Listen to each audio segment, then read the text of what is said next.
Step 1, wake up early, gonna rise with the sun. Step 2, get some good, some food in you. Step 3, think real hard about what you wanna be.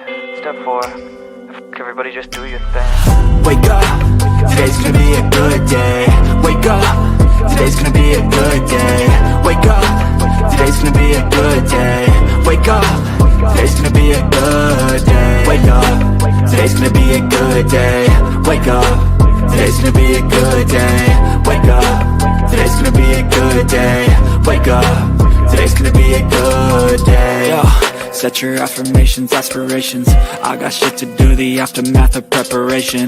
Good food, good mood, blood in circulation. One step at a time, yeah, that's how you make it. Set a goal you control and the steps you take them. I try to pick one thought, have some concentration. And if I make a mistake, it's called education. I try to do this every day, call it replication. Wake up, today's gonna be a good day. Wake up, today's gonna be a good day. Wake up, today's gonna be a good day. Wake up, today's gonna be a good day. Wake up, today's gonna be a good day. Wake up, today's gonna be a good day. Wake up, today's gonna be a good day. Wake up, today's gonna be a good day. So life ain't easy, yo, I think there's a reason, though. Ups and downs, just like every different season, yo. Sometimes I'm high, other times I'm barely breathing, though. I always gotta fight and hide from the demons, yo. Negative thoughts are poison, they rot. Head full of flies, so here come the clouds. They'll never stop unless I can swap all the bad for the good in my head when I'm lost. Yeah, so I'ma fake it till I make it. Positive thoughts are overtaken, I got patience. One day at a time is how you operate a cadence. A flow, you grow, you show yourself a foundation. Stay away from all the shit that causes temptation. I know that I like to do it cause it's sensation. I live my life in my head like a narration. Don't expect greatness, do my best, man, I'll take it. Wake up, today's gonna be a good day. Wake up, today's gonna be a good day. Wake up, today's gonna be a good day. Wake up, today's gonna be a good day. Wake up, today's gonna be a good day. Wake up, today's gonna be a good day. Wake up, today's gonna be a good day. Wake up, today's gonna be a good day. Wake up early, gonna rise with the sun. Step 2, get some good, some food in you. Step 3, think real hard about what you wanna be. Step 4, everybody just do your thing.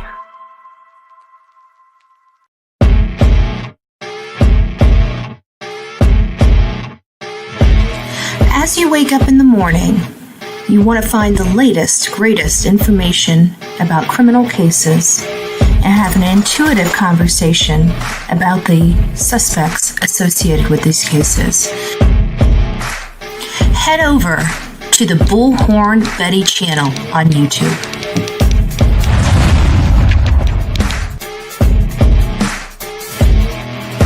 Get breaking news right here on the Bullhorn Betty channel. Welcome to the Bullhorn Betty Coffee Club. Enjoy your stay and enjoy your day.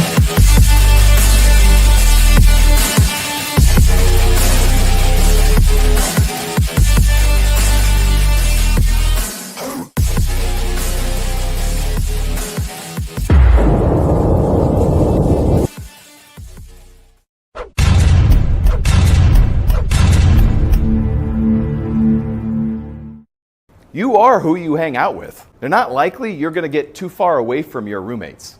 So if your 5 roommates are all shredded yogi instructors that drink kale smoothies, one of 2 things is likely happening. You're gonna be the 6th, or you're getting new friends, if they're your best friends. That's gonna happen. If all of your friends piss and moan about working and capitalism and being held to a standard, the chances that you're gonna buck that trend for any length of time is very low. And one of 2 things will then happen. You will either become like them or you will get new friends. And that's not some elitist shit. It's just one of the ways we connect is through shared values. And you're gonna have a really hard time being friends with someone closely whose values are wildly different than your own. Like we like to say opposites attract, and it is true when it comes to personality, way less true when it comes to values. You're either going to surrender your values or you're gonna surrender your set of friends. See, I don't know about y'all, but like for real, I don't mind being talked about. My problem come in when they start making stuff up. So you can talk about me all you want. It is what it is. It's either I did it or I didn't. I said it or I didn't. Whatever the case is, I don't care. I let whoever think whatever, feel whatever. That's on them. You know what I'm saying? But it's the making up part. It's the lying part. It's the adding on to part that always get me. I don't mind being talked about. It's when y'all start lying that bothers me. Hi, Bullhorn Betty. Thank you for my shirt. Welcome to the Bullhorn Betty Kids Club.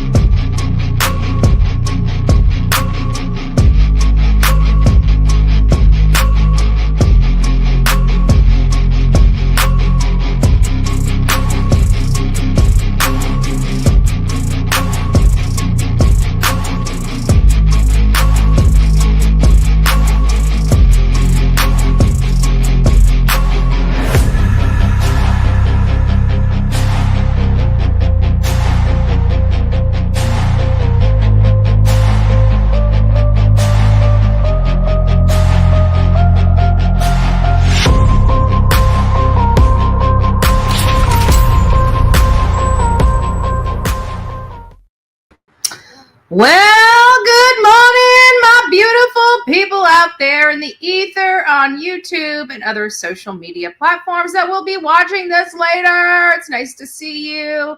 Good morning, Melanie, the real me too. Grace upon grace, Gigi for life. Phil, good morning. Our beautiful unicorn Indiana's up in the house. Followed by our very own Sonia. Don't forget to pick up your Team Foul Play shirt from Sonia. It's nice to see you. Melinda, it's nice to see you. True Crime Junkie, good morning. Taylor, it's nice to see you. We have Jackie up in the house. Southern Grammy. Karen is up in the house. It's nice to see you, my love. I hope you're doing well today. It's nice to see your name. Well, your sissy's name up in here. Sasha, good morning. Eeyore Blues, good morning. Good morning, my loves, my loves, my loves. Sheena, good morning. It's nice to see you all here today. Lizette, good morning. Who else do we have? We have beautiful Angelina up in the house. I'm going to do just a few more because I know we already have quite a few people. Fueled by Coffee and Crime. It's nice to see you this wonderful morning. Good morning, Becky. Izzy Girl, it's nice to have you as well. Denise. Reach for the Skies. Halston and Christy. Mickey Shell, it's nice to see you. It's me, Jen, Pointer Lover. It is nice to see you. Busy Mama. And Amanda, everybody else, Drew, Wendy, Shining Star, Outer Banks, and everybody else out there in the ether, good morning. I'm Bullhorn Betty. I cover true crime, and we are covering the case of the Gilgo Beach serial killer. This is Rex Heuermann. We were covering this case off and on here and there. We never really went out to this location, I believe. I don't know if Olivia ended up making it out there or not. But we had planned on going out there, just never got around to it. Other cases kind of came up that took our attention. But we still covered this case as in-depth as possible from Florida. I don't know why this is being wobbly today, but it is. So we're going to go over a few things this morning, get everybody kind of up to snuff with the Gilgo Beach serial killer, some of the details of this case, because at the end of the day, there is some, from what we're hearing from the DA, some major breaking news that's going to come out through a press conference today I guess it's over here, press conference today at 11. Now, Rex should be approaching court or inside the courtroom right now. He had a court hearing at 9 a.m. I've been trying to monitor that on X because I'm not sure if it's going to be something that's ran live, like from Court TV or something like that. What we're getting here from like Newsday, the alleged Gilgo Beach serial killer previously charged in the death of 6 women has been charged with murder in 2000 slaying of Valerie Mack, sources say. So this might be the update for Valerie Mack. Heuermann is expected to be arraigned on superseding indictments, adding of new charges, a charge of second-degree murder when he makes his previous scheduled appearance at Suffolk County Supreme Court. So that we're getting a little insight of what this new bombshell revelation in the Gilgo Beach serial killer may be. So he's due in court, and prosecutors are promising major developments in the case. So before we get started, I think I'm going to start out with the 1 minute one first, just to get us up. This is some information. Oh, look who it is. Me blessing my presence to everybody. Guys, happy Wednesday. So this is your quick update on Rex Heuermann. Many know Rex Heuermann as a 59-year-old who was arrested on July 13th and charged with the murders of Amber Costello, Melissa Bartholomew, and Megan Waterman. He's also the prime suspect in another missing person, Maureen Brainerd Barnes. Rex's wife, stepson, and daughter are also very much affected by his crimes. And they are saying to Fox News that the children are crying themselves to sleep. In addition to what his family's going through, what the victim's family is going through, and as we watch this unfold, they have finally cleared the house. They're no longer searching. But there's your update, your quick update on Rex Heuermann. Don't forget to like. So kids crying themselves to sleep. This is the more in-depth one. We'll get in there just to give you guys a little history of this entire case. Rex was an unknown person, okay? So a girl by the name of Shannon Gilbert disappeared from the Massapequa area out there in Long Island, New York. She was a worker. She was at a home. There was a 911 call. She disappears into the night. No one ever sees her ever again.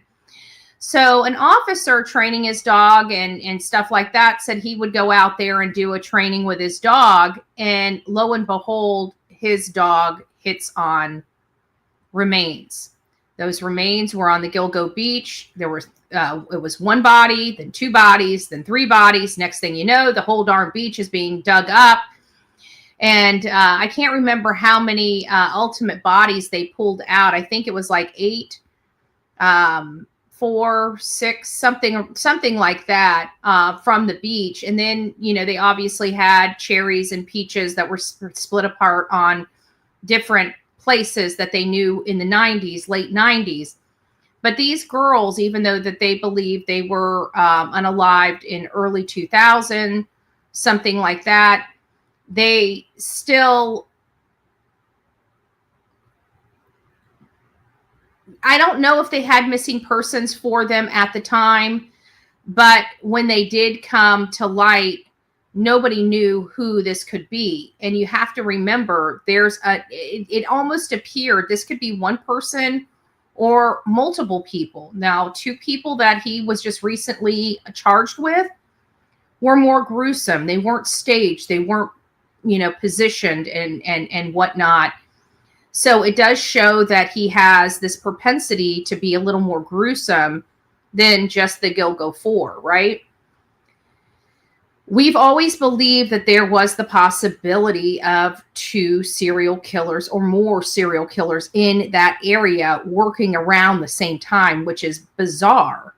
But in light of the most recent 2 added to his roster of victims and knowing the condition of their remains, it opens it up. Could this have been these other people, been him as well?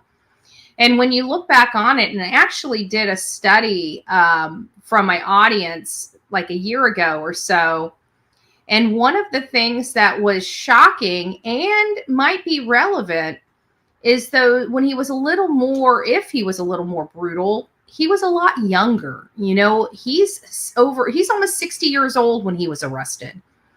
And some of these things obviously happened 20 years ago when it was a much younger Rex Heuermann, right? So if this was a much younger Rex Heuermann, he might have had the ability to do a little more or have the energy to do a little more. So it is possible, even these more gruesome cases that he hasn't been attached to yet, it is a possibility he could be attached to. Now, these videos that I'm showing you were pre-recorded some time ago. I think this next one was recorded over a year ago. So that tells you how long we kind of been following this case and monitoring this case. But I still think it's very important to have as much information as possible while we're waiting for the press conference or any information related to the court proceedings. Right now, I believe they've kept the cameras out of the courtroom, but I was still hopeful that someone would be in the courtroom to kind of give us play-by-plays on what's going in. And the only thing that I have been reading and receiving this morning is that he is pled not guilty he didn't stand in silence like Brian Kohberger. He actually pled not guilty. So I'm very interested in seeing what Ray Tierney has to say today, and that's why we're here. Now, this is going to be quite a lengthy live broadcast because obviously it's 9:16. We're expecting the press conference to go on at 11. So up until 11, we're going to be learning a little more about Rex Heuermann and his crimes. I'm going back to some of the work that I did earlier, hopefully bringing and shedding some light on some of the details. This is related to the victims and Las Vegas. Act of, prostitution is the payment. So if you're paying for a date, a lawful escort date, nothing is, she's just coming, she's just being your arm candy for an evening. It doesn't mean that you're going to be doing something with her. So it's not implied according to the law. So that's how they get around it, because you can pay $200 to rent her for the night. There's no guarantee that anything's going to go past the dinner and the arm candy portion. And anything over and above that is between two consenting adults. And that's how they kind of get around this. But some people were more blatant and use this rose and stuff where they say, it's going to be 40 roses, 20 roses, a dozen roses. And this is how they discuss payment online. And they used all these different kind of innuendos when they were online communicating with this stuff. This is not in here, but this is just from some research that I was doing on how they were able to, market themselves, right? Market themselves online. So they use different terminology, different emojis to identify different performances and identify how much money it was. But anyways, this con was, I'm sure you guys get what I'm getting at. I'm trying to explain to you how the escorts get payment, how a lot of this stuff was done online, even way back in the 90s and early 2000s, which is surprising to me. Being in, true crime, I kind of believe, that, well, I shouldn't say it. Let me back up a little. Before true crime, I was very naive about the use of internet, right? Because we use internet differently. We use it for work. We use it for research. We use it for, I believe, what the intended purpose of it is for. But other people were using it for much different purposes. We had Backpage. We have some of the Facebook stuff. Now we have Telegram, Instagram. And with the Savannah Soto case, we kind of got a peek in the underbelly of society when it comes to social media. And I think this is, similar in part, right? Because these are people using the computer to set up dates or escorts or, elicit money without having to stand on the corner, so to speak. this lady set up this profile. She was bringing in John, and she would have them. Obviously, the payment needed to be made up front. So she took the money, and then all of a sudden the angry boyfriend comes in, right? The angry boyfriend comes in wanting to know what's going on. What are you doing? Blah, blah, blah, blah, blah. The unsuspecting John, he's already paid the money, and he's like, okay, well, I'm not dealing with this drama. I'll see you. I'll see you. So he wrote her back and had this eerie text like, that wasn't nice. You're going to have to owe me for the next time. And so he called her like a day later, or maybe 2 days later. I can't remember exactly which one it was. We were reading it yesterday, but it was like a day later, and she agreed to meet with him again. And she never was heard from or seen ever again. So that was just one of the cases. We're going to be on this for about 10 more minutes, and then we're going to move over to News Nation and get an update on the court proceedings. And then until she was found deceased. And this is the lead that kind of broke this case open, because an eyewitness for that kind of scam identified the first generation Chevy Avalanche. And so that first generation. That is very critical, because many of you guys that haven't watched this case, they ultimately, even all these years later, found that Chevy Avalanche in South Carolina and ended up confiscating that vehicle. And that vehicle was the original vehicle that everybody was talking about. He ended up taking that vehicle to South Carolina, to his property in South Carolina. Yes, this man had property in Las Vegas. He had property in South Carolina, and he had property in New York. His wife did a lot of travels, a lot of international travels. And so she was taking her kids. So he had some time. He didn't travel with the family as much. I don't know if he ever really did, or she traveled with the kids by herself. But there were times that she left the home and he was left there without, unattended, right? He's a grown man, that happens many times. We have, family trips and stuff like that we want to take. And our significant other has work, right? And they stay behind. We don't think anything of it. It's normal. It happens. I know it's happened in my family. I know it's probably happened in your family, where we have to go on vacation without our significant others because they're consumed by work or a job or a project, or it's just not the right timing for them. He owns an architectural firm in Manhattan, right? So he was obviously good at what he did. I don't know how many people can afford to have a brick and mortar in Manhattan. Well, Rex Heuermann did. And Rex Heuermann had, it was a little creepy because he actually did this interview years ago about his architectural work and how he fixes people's problems, building and getting things through approval and stuff like that. But some of the words he used were so creepy. They weren't creepy when you heard the interview. You hear it and you learn about this architectural firm, no big deal. But in hindsight of him being the actual Gilgo Beach serial killer, when you listen to it, it almost gives you pins and needles up your spine, because some of the stuff in there just has a whole different meaning than it did, previously, when he was just doing it and he wasn't the Gilgo Beach murderer. I'll have to find that. And I know I've covered it, and I know it's in my file somewhere. I've got to find that. And when you hear the words he uses, I don't know. It has a different meaning. That's all I'm saying. It has a different meaning this day and age. So we'll do this for just another few more moments, and then we'll head over to News Nation.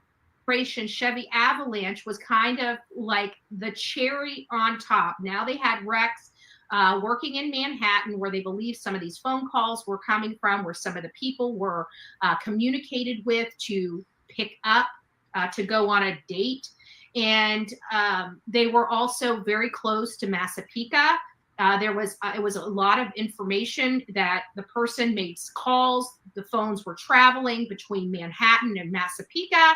So there was a lot of identifying factors that kind of pointed in the direction of Rex. But we have to also look how many other people from Massapequa commuted over to Manhattan into New York City. Probably a few.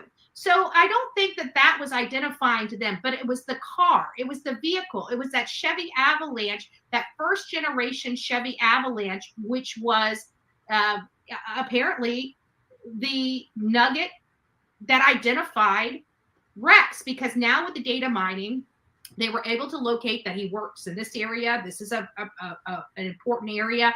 Even one cell phone ping literally coming out from the outside doors of his office only. It was crazy. The outside doors, that is correct. I also want to remind everybody that the police commissioner was a corrupt commissioner when this case was going on and pushed the FBI out and did not want their help. And had they had this task force, they would have identified all these things years ago. It was because of this police commissioner that withheld justice from these girls because he didn't want the FBI sniffing around him. 800 and some odd, just less than 900 feet away from his actual office door, one of these pings were hit. So they had this data mining. I will pay someone 20 Big Macs for a date. Leave it to Mike. Oh my gosh. You know what? This is why you make this channel funny. You do. I have to be honest. Who wants to date Big Mac Mike? Who wants to date Big Mac Mike for 20 Big Macs? I just thought I'd throw that out there. You know, Big Mac Mike threw some payment out there. I don't know if we're complicit in crime by promoting it or not. If you guys don't know Mike's our resident defense attorney. Just a few more minutes, we'll get over to News Nation. That is cute. So if you guys know how to punish, now we can always use this as a way to flip it around. Like, right? We always do the spin, right? So how do we upset Mike? If we really want to be mean, we take Mike's Big Macs. That's how we do it. We put Mike on a diet. And we know when Mike's on a diet. He's cranky pants. Cranky Betty. No pun intended, cranky pants. No pun intended. Lori Lowe, it's nice to see you. Struggle is real. It's nice to see you as well.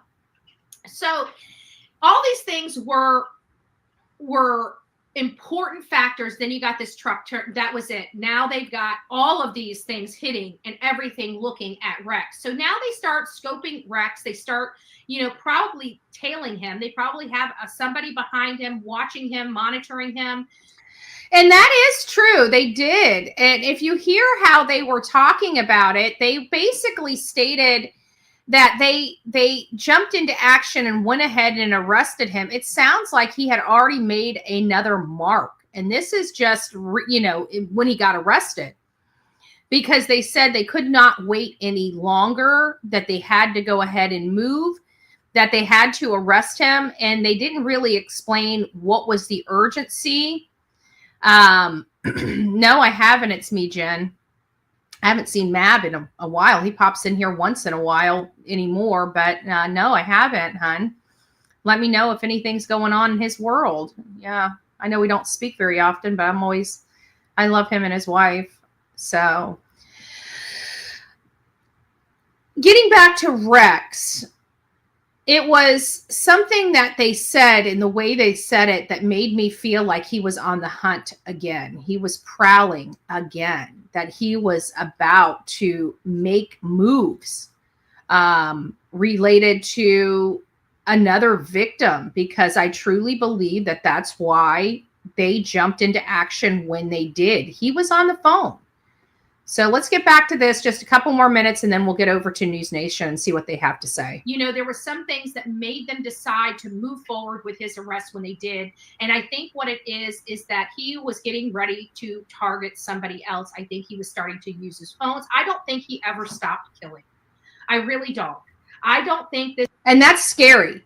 That's scary. They don't have the appetite. I mean, they still have the, I want to say obsession. I mean, we're dealing with a serial killer. They have a different type of addiction, but it still is the compulsiveness of the addiction, and his person's addicted to unaliving people, predominantly escort workers. This man ever stopped.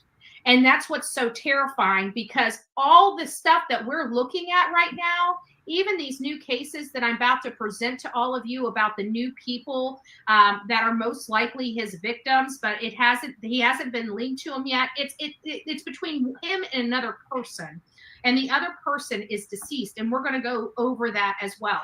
So that's kind of the intro into our studies today. You know, our commentary, what we're going to be discussing. That's kind of where everything is going to be. We're going to be directing kind of over to this Las Vegas area, but we're going to give you guys some background. So if you guys are here, Doodle Mom, it's nice to have you.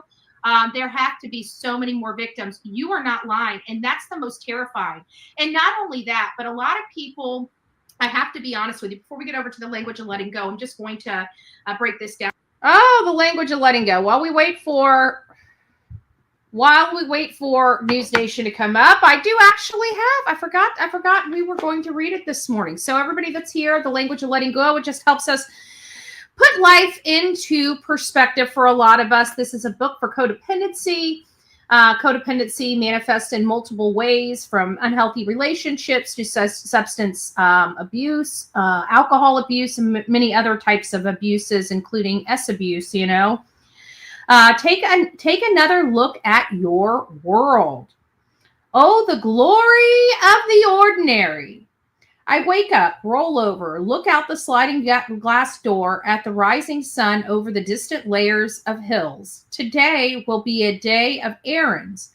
We're out of milk, so we'll make a run to the grocery store, probably returning home with too much chocolate and no milk. The picture from the last trip needs to be dropped off. We have a flying lesson at 2 p.m. Then it'll be supper at the lodge with our friend Andy. It'll probably be something simple like burgers on the grill. An ordinary day. I remember a time when the ordinary meant searching for another high, searching for money to get substances. I'm grateful for the ordinary life I lead. When we have a toothache, we know that not having a toothache is happiness. But later, when we don't have the toothache, we don't treasure our non-toothache. Thich Nhat Hanh gently reminds us in his book, The Heart of the Buddha's Teaching. Take another look at your ordinary world. See how glorious it is. God, help me cherish each moment of my life. So go out there, cherish your life. Your life is yours. You make it what it is. You have the power and the control to bring on happiness or bring on sadness or bring on anger or bring on hate. You have the choice every single morning when you wake up what day you're going to have. So fall in love with yourself, fall in love with your life, and get life back on track if it's a little wonky. We're at the end of the year. You know, there's New Year's resolutions. If you know anything about the Bullhorn Betty channel, we don't do New Year's resolutions. We do goals. And our goals last year were not met. We met most of our goals the year before, but we did not meet hardly any of our goals because of all the drama and chaos we've had this year. But that's okay. 2025 is a great day to start, great time to start all over, start anew.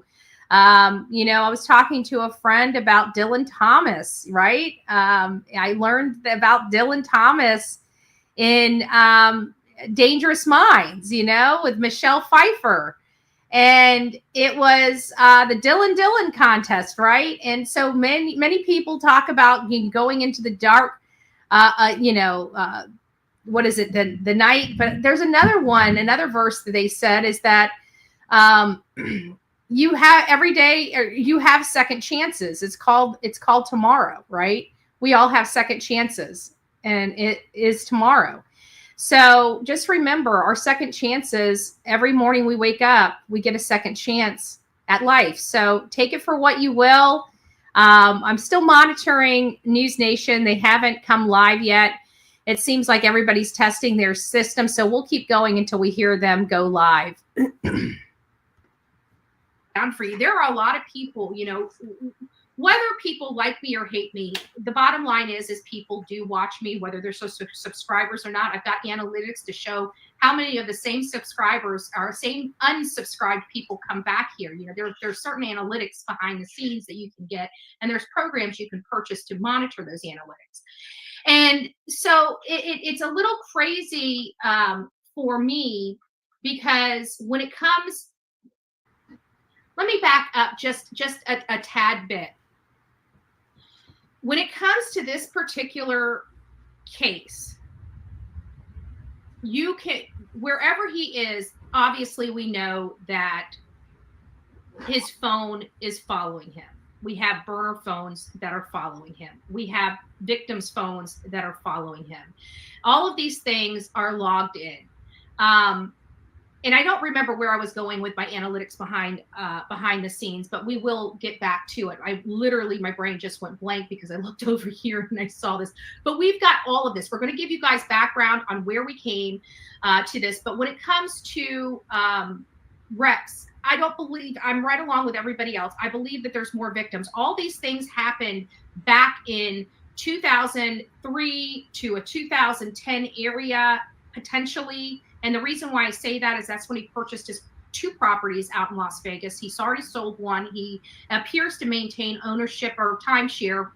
It's a percentage ownership of another property out there. And there are people that disappeared in that 2003-2006 era when he purchased his first timeshare and his second timeshare. The first timeshare being in 2003, the second in 2005. So in that time frame, there were people that died, and they were kind of in the same area. They believed it was somebody else. And this is kind of scary because, again, all right, this is just in. I just wanted to give you guys an update.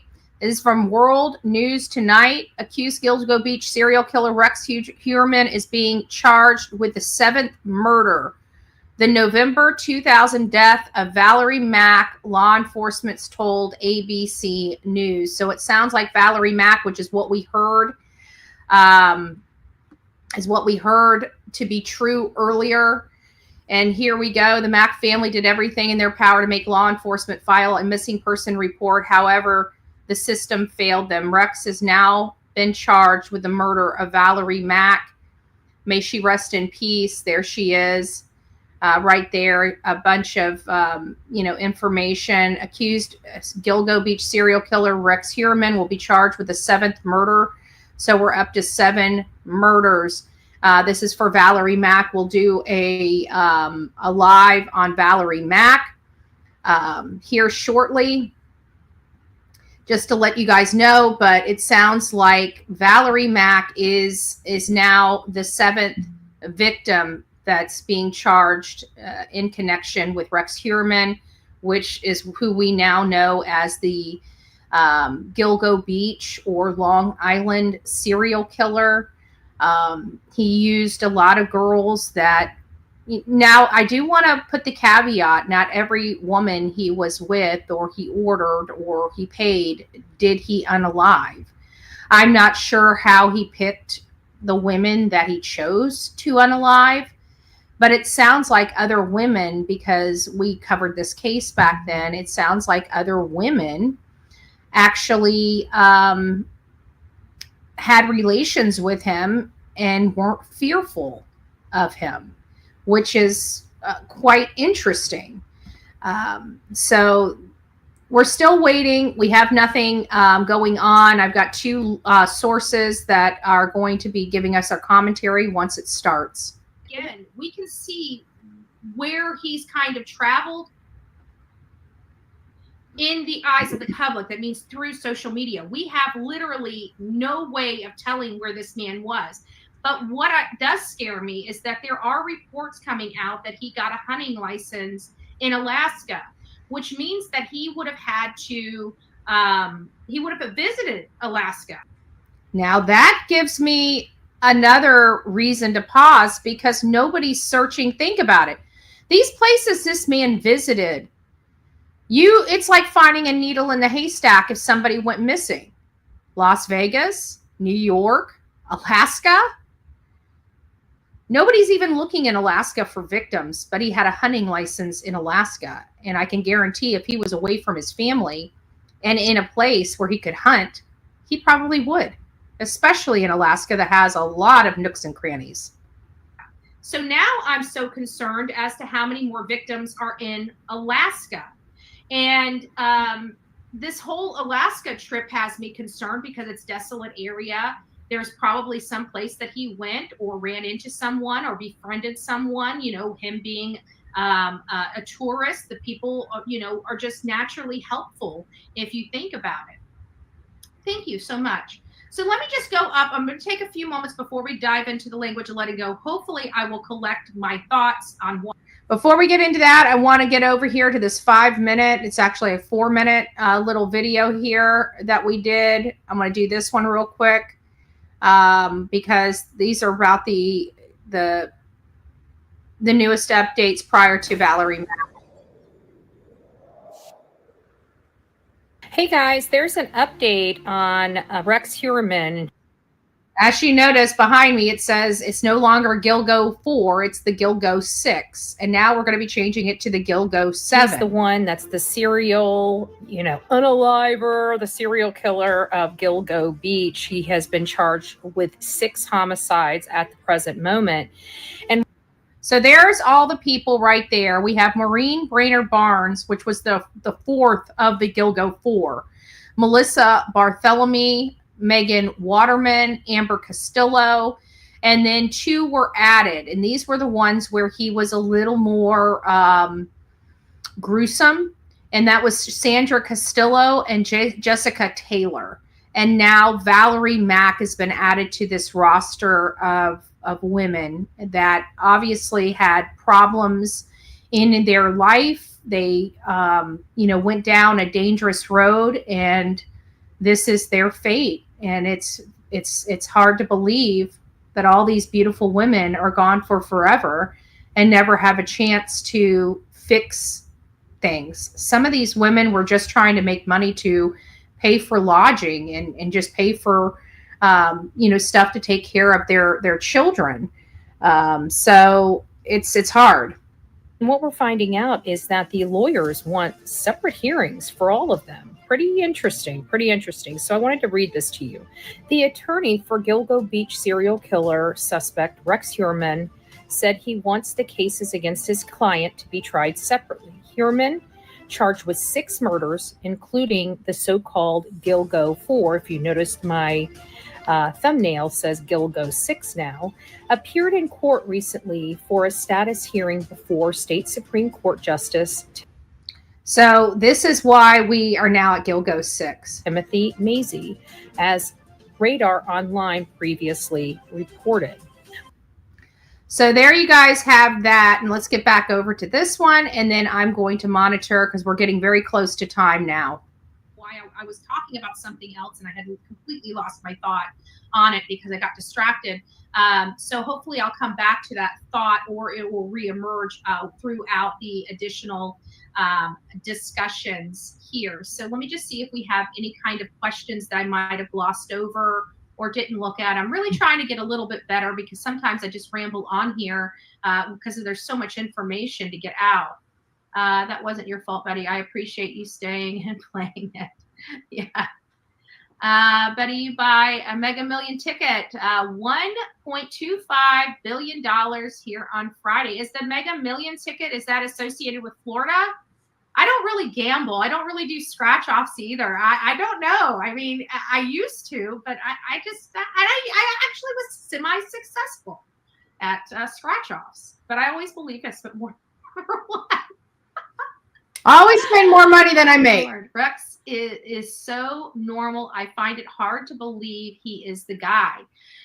You know what? It's really interesting, and it is hard to believe that he is the guy. I think with any serial killer, it's hard to believe they're the guy, because look at BTK, lived a normal life, never had a criminal history. Look at Brian Koberger, again, appeared on for all intents and purposes, from the outside looking in, seemed and appeared to have a normal life and function normally.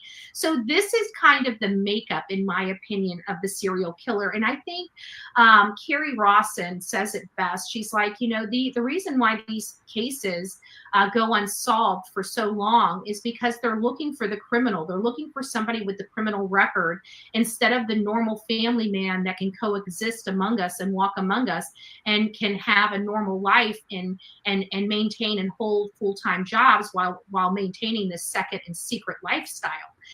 That is the one dominating factor when it comes to these serial killers, is their ability to maintain this perceived normal life. That's what allows them to hide in plain sight. Is typically they have a wife, they have families, they have jobs. You know, it's a lot different than than like our dealers or our people that lose their stuff and, you know, have an oh shit factor. Oh shit, what did I do? You know, they have this propensity of leading these normal lives. But, you know, when you look into the normal lives that they lead, you find that their temperament is not what you would expect. There's a lot of high tempers in the household. If you go back and look at BTK's daughter, she talks about how her father had this fuse, you know, this short fuse that he would just go from mild and meek to being very scary, screaming, but never hurt her. You know, it wasn't like BTK, you know, hurt her in any way, but she was describing that. And I've heard that like with the happy face killer as well, that they, even though they have these normal lives, they have these very short fuses. So that might be just an indicator, right? Just an indicator. I don't know one way or another. I'm not a serial unaliver. So we can only go by what we see and our experience from other people. And I think that's the reason. It's a different type of criminal. And this type of criminal has different types of behaviors and different types of proclivities. So I really think that really bodes into why it's so hard for us to wrap our heads around these type of killers, you know, the ones that torture, you know, and in here they talked about in his bail application, where it's, in my opinion, is kind of a breakdown of almost the probable cause affidavit. I don't have the probable cause affidavit in my possession, but this is the best thing I got, and it's so thorough. That's why I decided, oh, I'm hitting my button again. That's why I decided to use it and read it. But it seemed like he had this disgusting tendency to young females. Not just young. His proclivity was petite females. He liked females about 5'2". He had a type. Better, it appeared, because he talks about sadistic materials with young girls. And so that is the problem that I have here, is that, you know, he was targeting 20, you know, people that were 20 years plus his juniors. So he had this young person, I don't know, obsession maybe, that drew him into the younger woman or girl. So it's hard to believe that somebody that's a family man, especially a family man that has a daughter, to want to carry out this act and torture and hurt of another female. You would think that, obviously many of these, that might be a topic of discussion, y'all. I mean, seriously, a topic of discussion. What, some of these serial killers like BTK and Happy Face Killer, they had daughters. They raised children, and both of them had daughters. How did they look at their own child with these proclivities? Did they abuse the child without their knowledge of when they're younger? I'm just asking. I'm not saying that happened. I don't want people, going back to Carrie and saying, "Oh my God, she's saying that you were violated," or anything. No, I'm not saying anything like that. It's just that with their propensities and their proclivities, it makes me wonder, how did that bode in their life, raising a child, not just a child, a female child. How did that all work? It seems like it'd be tough. I keep wondering, when you look at like Ted Bundy or some of these other serial killers, you see, or you hear or learn about these abuses that they had at the hands of their mother or their father, stepfathers, and it was pretty brutal type of abuses. So it makes me wonder what type of abuses Rex and his brother underwent, because his brother is a little cuckoo for Cocoa Puffs too. He's an off the grid type of guy. He's a big ogre of a man as well. And I just keep wondering, what involvement his brother Craig had. It sounds like he's never been arrested, so it must not. And I'm pretty sure they went through his life thoroughly just for being the brother of Rex Heuermann. But it makes me wonder what turned Rex the way he is. The ones that I've been able to research it, a little bit, I haven't done it like a major deep dive research, investigative type of work in it. But just on the surface level, it seems like most of these serial killers have been very much abused as a younger child. I wonder if that's the case here for Rex Heuermann as well. That's just really what I'm trying to get at. Children of these serial killers come out and basically say, my father was normal. And I'm sure the father was normal to them. But they always seem to have like this one other thing, an element in common is their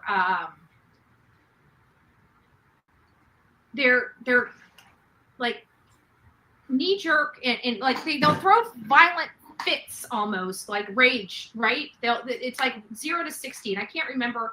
I was talking to Olivia yesterday about it, and it's like, they have a trigger, anger button. Like they can go from being calm, cool, and collective to just a fit of anger or rage.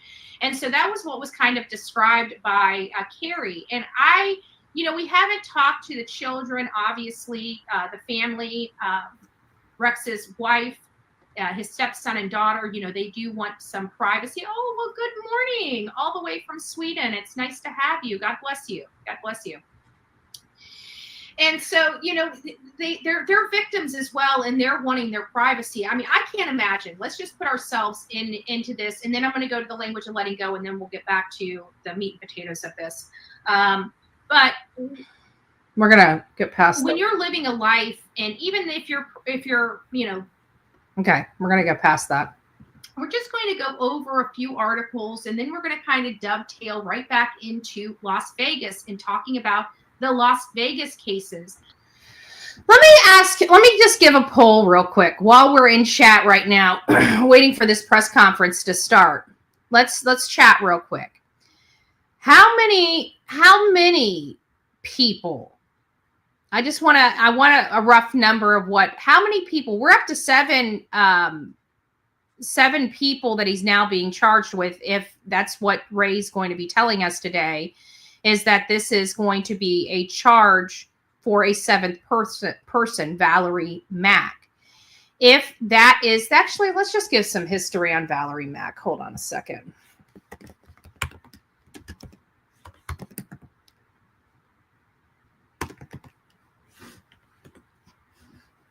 Okay. So accused serial killer Rex Heuermann being charged with a 7th murder. The November 2000 death of Valerie Mack, law enforcement sources told ABC, remains were discovered in Manorville and Gilgo Beach. So this is another one that sounds like this was earlier. And like I said, it may actually give rise to the rest of the people on that beach. Let me just read this New York Post real quick for all of you, because I want you guys to hear about this. And I may go back just a little bit further in her, but I'm pretty sure usually New York Post typically provides us some type of information. I just lost my connection, my audio connection. So give me just a second while I reestablish this. Hold on a second.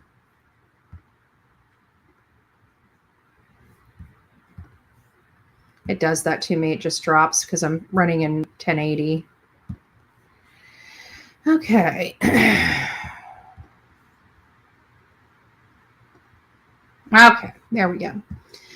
So let's go out of here and we'll go. So this is what the article says. Let me make sure that we've got this up. Okay, it is up. We'll read this together. So it says the accused Gilgo Beach serial killer Rex Heuermann will be charged with the 7th murder, the November 2000 death of Valerie Mack, police sources told the Post Tuesday. The parents of Mack, who remains were found in Gilgo Beach and Manorville, are expected in court Tuesday morning when Heuermann is arraigned on the new charges. Prosecutor named Heuermann, which is now 60, as the suspect in Mack's death in June based on evidence, including detailed notes about the serial killer that were seized from his Massapequa Park home. There she is, you know, a younger version of her, a little bit older. You could tell that she's, you know, got into the substances a little. I mean, from this face here to this face here, you can kind of see, and you can see just the sadness in her eyes. You know, she's just in a situation, right? So here are some of the areas. They got pictures of where they, when they were searching for Shannon Gilbert, the other 4. And Heuermann has already pled not guilty to the charges stemming from the murder of the 6 women whose remains were found near Gilgo Beach. I want to find more out about Valerie Mack. Give me just a second. Put my face back up here. I want to find out a little more about Valerie Mack from the 2000s. See if we can find something that'll give us a little more insight about her history with the Gilgo Beach, because here we go. Let's see what this is. This is from 2020. Let me share this. And of course, I'm losing my audio, so I'm going to drop it before we put other stuff up. There we go. So what we're learning with her, let's just read this one. Hopefully it'll give us more insight. The Suffolk County Police Department has released the name of Gilgo Beach murder victim, who was identified through genetic genealogy 20 years after her disappearance. The victim, referred to as Manorville Jane Doe or Jane Doe number 6, has been identified as 24-year-old Valerie Mack. Authorities said Mack, who also uses the name of Melissa Taylor, lost her parents at a young age, went through the foster system, and was later adopted. She has a son who is now in his upper 20s. She was last seen by her family in Port Republic, New Jersey, in the spring or summer of 2000, and had been working in the Philadelphia area as an escort at the time of her disappearance. Mack's partial remains were found off Hensley Manor Road in Manorville that same year. More than a decade, her dismembered remains were found along Ocean Park during an investigation into the Gilgo Beach murders. For 2 decades, Valerie Mack's family and friends were left searching for answers. While this is not the outcome they wanted, we hope this brings some sense of peace and closure. So I think what's important about this, in all fairness, is that these were dismembered, okay? There were some dismembered people in and around this area in the 2000 to mid 2000 time frame. And many people like me, I didn't believe that Rex was responsible for the dismemberment because we knew he was responsible for the Gilgo 4 and he posed them. And typically you see an increase in people's proclivities. So you would expect them to be a little more aggressive, but you do not expect them to grow less aggressive. But could that be attributed to his aging? And I believe that yes, in part, it could be based on his age. You know, maybe he chose to, excuse me, maybe he chose to start, maybe he just didn't have the energy to do what he used to do. So now that we know that he has this propensity of dismemberment, I mean, Valerie Mack is a good example of that. That makes us look at the other dismembered bodies like Cherry and Peaches to see if they could have been a victim of his as well. I do still believe that there were multiple serial killers working the same market, so to speak, in the late 90s. I don't know why I have this gut feeling, but I just have this gut feeling that there were multiple people working the same area. They say dismemberment takes so much that it was probably his age. That's what I'm thinking now, because for when this case started breaking and it was Rex, I'm like, you know, you usually see an aggression, like they start out lower level and you watch them, you know, get more and more demented and more gruesome in their stuff, but you don't really see the stuff in the late 90s more gruesome than you see later down the road. But again, I do believe that has a lot to do with his age. He's 60 years old. He's a big guy. You know, his bones over the years and his muscles being that big. I mean, he's a big guy. And I've got to imagine that over time, his joints and muscles and stuff like that just, you know, they have to be aching. You know, he's a big guy. I don't know what it's like to be a big guy and start aging, but that's a lot of weight you got to carry around. And it's not like this guy was a toothpick. I mean, he was a freaking real life ogre, right? He stands very, very tall. He's a big, hefty man to boot. So he's tall and he's, I don't know, he's in his face. I mean, look at his face here. I mean, he, to me, he looks demonic. Just to me, he kind of looks a little demonic to me. Let me see if we got any more updates. And nope, News Nation, still nothing. And let me check Fox. Fox is going on at 10. So all these things are ready, but nobody is pulling the trigger yet to start talking. So we'll keep going through the update related to this so you guys can get a little update on my sentiments a year ago when I was covering. That is, you know, they've been unsolved. They believe that somebody else was responsible. That other person they thought was responsible has been shot and killed. And now they're wondering, is it possible that this wasn't his doing, but rather Rex Heuermann? It happened in the time frame he was there. It happened in the time frame he was there.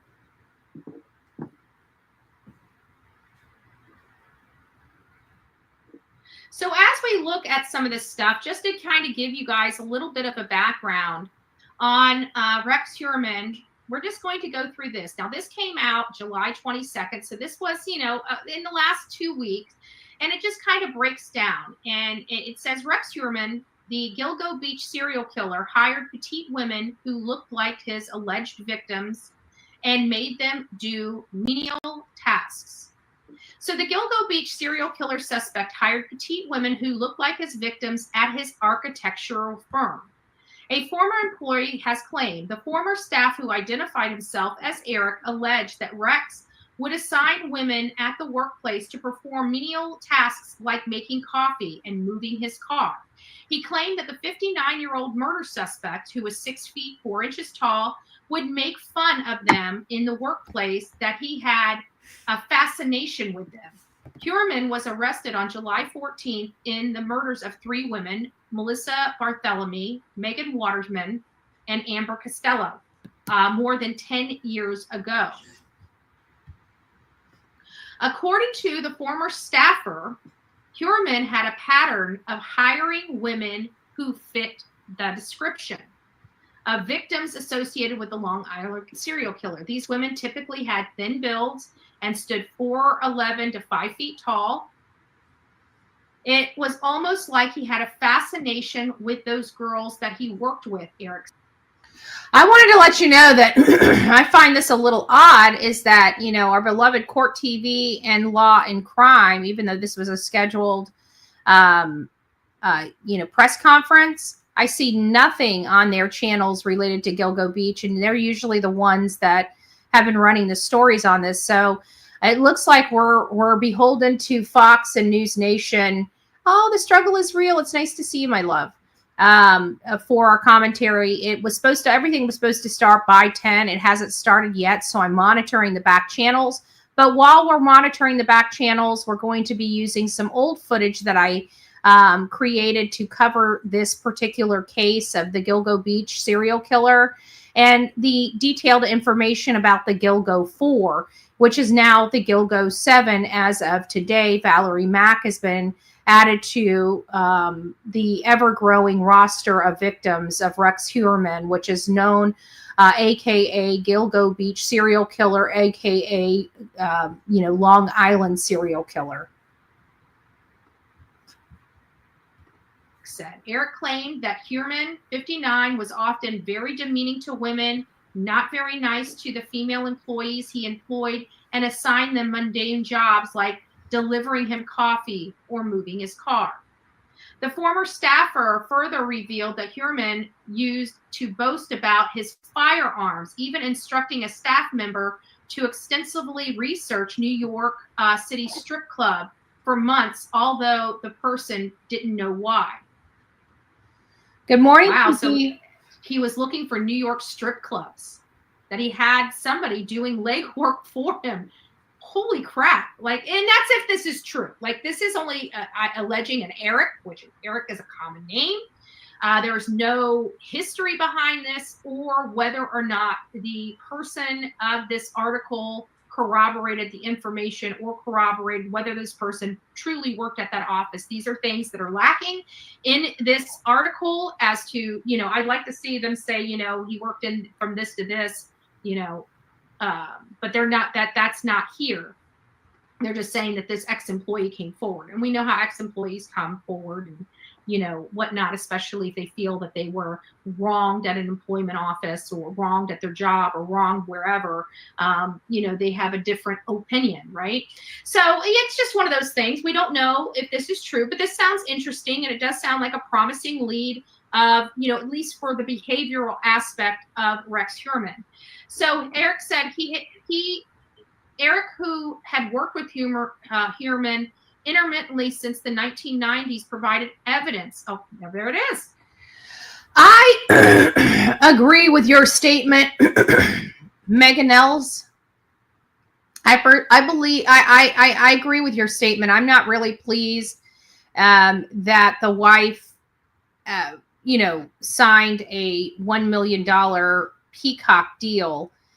But at the end of the day, they are not paying her for her being on the tape. What they're actually paying her for is the content that she possesses of Rex in his normal life, the history of Rex. And they would not get that information without making a deal. And let's be honest, this woman was living with what we believe to not know that she was living with this horrible, horrible guy. She's been put out.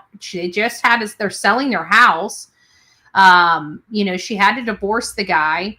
I agree. I don't like the stigma of profiting off of it. But in all fairness, she probably didn't want to do it. She probably didn't want to give them the photos and the videos of their life. And they probably made it so compelling that she couldn't turn it down, is more in line with what I perceive most likely happened, because she's been anti, news. She's been anti-news. Everybody believes that. But when you listen to the past serial killer friend or a family, like Carrie, I can't remember Happy Face's daughter's name, but even her story, it was so unknown to the family. And it's hard because a piece of me wants to believe that this lady knew, and she was just okay with it or turn the other cheek. But when you look at the history of other serial killers and their families having no knowledge of it, it makes you question truly whether they had knowledge or not. And so in the side of Grace, because that's an assumption that we're making, we don't have any really credible information to lead us down that road, so to speak. To me, it seems like we should probably give the lady a little grace until otherwise. I personally gave Jen Soto grace because she was a mom and she had mental illness. We knew she had mental illness. She was on medication. I figured that may have, with a very manipulating man in her life. I gave her grace. Now, I'm not too pleased with the grace I gave her, because I truly believe I'm over the fence and have joined the masses in believing that Jen knew more about what was going on with her daughter than she would like to admit or tell law enforcement. There's just something there that's not sitting right with me after looking at all the information, not those initial reports where everybody was just assuming. I gave her a little grace, and I'm giving Asa grace as well, because she was out of town when these things happened, which tells me that he moved and acted when she was away with the children, when she was on family vacations that he did not go on. And that's what makes me believe that she really didn't know. But again, just like Jennifer Soto, we can definitely be changed. Our minds and theories can be changed with the proper details. But everything I've seen so far hasn't led me down that path just yet. But I did want to put the Jen Soto caveat on there, because there was time I've given another person grace that I feel hindsight does not really deserve it. Provided evidence, including emails from suspect, which coincided with the time when multiple victims' remains were discovered along the marshy beach.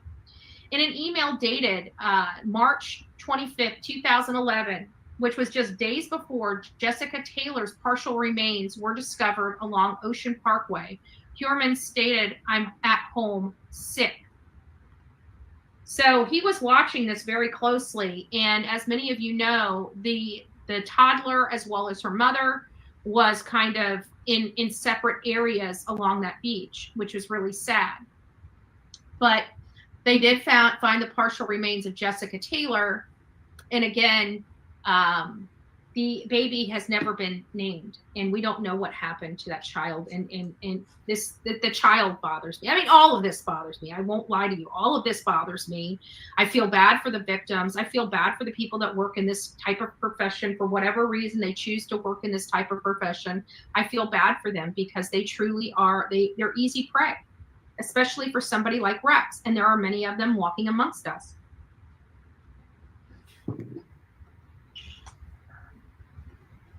Another email indicating that Heuermann was absent from work April 21st and April 26, 2011, shortly after the remains of the identified baby and Asian man who were found among the total 11 bodies discovered in the area. And, you know, the gentleman, my understanding was this was a male that was transitioning to a female. And so since Rex does a lot of this online, I'm sure he didn't realize that she was a he until, you know, I don't know how all that went on or whether he ever realized that until after the death. I'm unsure, but I do believe because this Asian guy apparently is transitioning and is in the escort service area, that he very well may have been a victim of his. Now, there is the possibility, we have to throw this out there because, again, Rex is not, they didn't indicate for the unidentified Asian man, the unidentified woman, which is Jessica, we know is Jessica Taylor, and her daughter. We don't know when they disappeared, but it is possible. It is possible that one or all three were potentially injured or killed by somebody other than Rex, and just randomly, that was the easiest dumping spot, maybe known to locals, and those aren't even associated with him. It more than likely is, but we still have to throw that nuance out that it may not be. You know, they did is it Maureen? Yeah, Maureen Brainerd Barnes. They identified him as the prime suspect in her death, but they haven't said anything about the unidentified Asian man, the unidentified woman that was, you know, her remains found in multiple locations, or the unidentified child. So we don't know. We just don't. They have made no reference to this point about them other than they were part of the remains that were found along that coast. So far, that's all that we know within the sense of law enforcement and what is considered, you know, factual information. So I think it's pretty interesting that he was absent from work April 21st through April 26th. That was an entire week that he was absent. Shortly after the remains of the unidentified baby, an Asian man were found among the total of 11 bodies discovered along that beachway. This is Rex Heuermann video walking Midtown moments before his arrest. We did see that arrest on camera. Eric, a former staffer, mentioned that he stopped working with Heuermann due to his frugal nature, and added that he was not surprised one bit to hear about his former colleague's arrest. Sorry, guys, Wow. I'm still here. Well, then why would you? I'm redoing the thumbnail to add Valerie Mack to it. So we definitely have something going on. We still have not gotten the live feeds from Fox or News Nation. So we're going to continue to play this while I update my thumbnail, and then we'll get rocking and rolling. You work with them back and forth on and off since the 1990s. If this doesn't surprise you, like if I had these ideas that somebody was, you know, if I saw somebody acting this way, I'm just one of those people that address it. You know, I'm not one of those people that look the other way. If I see something, even in the, now, mind you, I worked for people, you know, I've worked under people. I've had managers, I've had bosses, I've had a lot of things, but there are a few things that even being a paid employee, I would not accept. And one of it is the treatment of employees. If I saw somebody treatment of an employee while I was around, I would absolutely address that if it was a manager with them, even as a subordinate, or take it right up to the chain to the supervisor. I don't care. I think that's unprofessional in a professional environment. And I worked in professional environments. It's not like we're talking about in McDonald's. Not that McDonald's is a bad job, right? But it's not a professional environment. It is a food joint. I've been in offices in professional environments, and I think it's totally unprofessional and really messes with the morale. And in most of the jobs that I've had have been high demand jobs. That means we had lots of cases, we had lots of work. You know, you need that morale in the workplace to be good, because you got, if you got somebody upset and they have 8 hours of typing to do, they're going to make nothing but mistakes the rest of the day. It slows the process down. It causes process problems in the office. And so those are things that I will not accept anywhere that I work, is the poor treatment of employees. And so there have been times where I've been... And definitely poor treatment of Bullhorn Betty, because I get abused on this and I will not accept it. Will not accept it. I'm just joking. I'm just joking. Oh, good gracious. We're not freeing a person. You're blocked. Don't come in here with that garbage. So that's kind of where we are. We're getting a history on Rex Heuermann. We know that he has unalived the Gilgo Beach. He was charged with the Gilgo Beach 4 originally, and then 2 additional victims were added. Now we're hearing today that Valerie Mack is added. And this roster of people seems to be getting longer and longer and longer when it comes to Rex Heuermann and his potential victims. And obviously they're using DNA to connect Rex to these people, which is very, very concerning, because we're up to 7. And this man worked for 20 years. I want that to be clear. 20 years after, like, we found out, like, it's 2020, we're going into 2025. We started hearing about these in 2000, the mid 2000s, of these bodies showing up. In 1996, or I think it was in early 2000, is when they found the Fire Island doe. I can't remember if that was cherry or peaches. I think it was cherries or something like that. But that was found in 2000 and kind of put to the wayside because nobody knew who she was. She was a doe for many years. And now, like I said, the Shannon Gilbert, although she also lost her life, I believe it was her pimp that did her in. Because if you listen to the story, she was on the phone with law enforcement, on a cellular telephone on law enforcement, running through the neighborhood. Her pimp, I think his name's Michael something, the next day apparently had her cell phone and her belongings. And he said that he grabbed him from the house. Well, that doesn't make sense, because we heard her on the phone with law enforcement going around the neighborhood. He said he tried to follow her and couldn't catch up with her, that she darted past him. Well, then how the hell did he get her cell phone? Michael Pack, that was his name, Michael Pack. And I've always believed in my heart of hearts, because I knew that this lady, Shannon Gilbert, was far enough away from Rex that she wouldn't even have ran into him running down the road, right? He was significantly further down the road than many people want to believe. So I never believed he was responsible, but was somebody else. Could it have been the owner of that house? They had the owner of that house listed as the suspect and listed Mike Pack as a witness. I truly believe, because it was Mike that was following her in the car, and it was Mike that had her belongings that she clearly left the home with. How did he get those belongings when he says that he never saw her after she left the home again, even though he tried to find her? It doesn't make sense to me. So I've always believed Shannon Gilbert was a very solvable case, very simple to solve. I think that law enforcement was barking up the wrong tree. I think that when they were interviewing Michael Pack, they had their assailant in their hot little hands. Now, I don't know anything about Michael Pack. That's just based upon just certain information.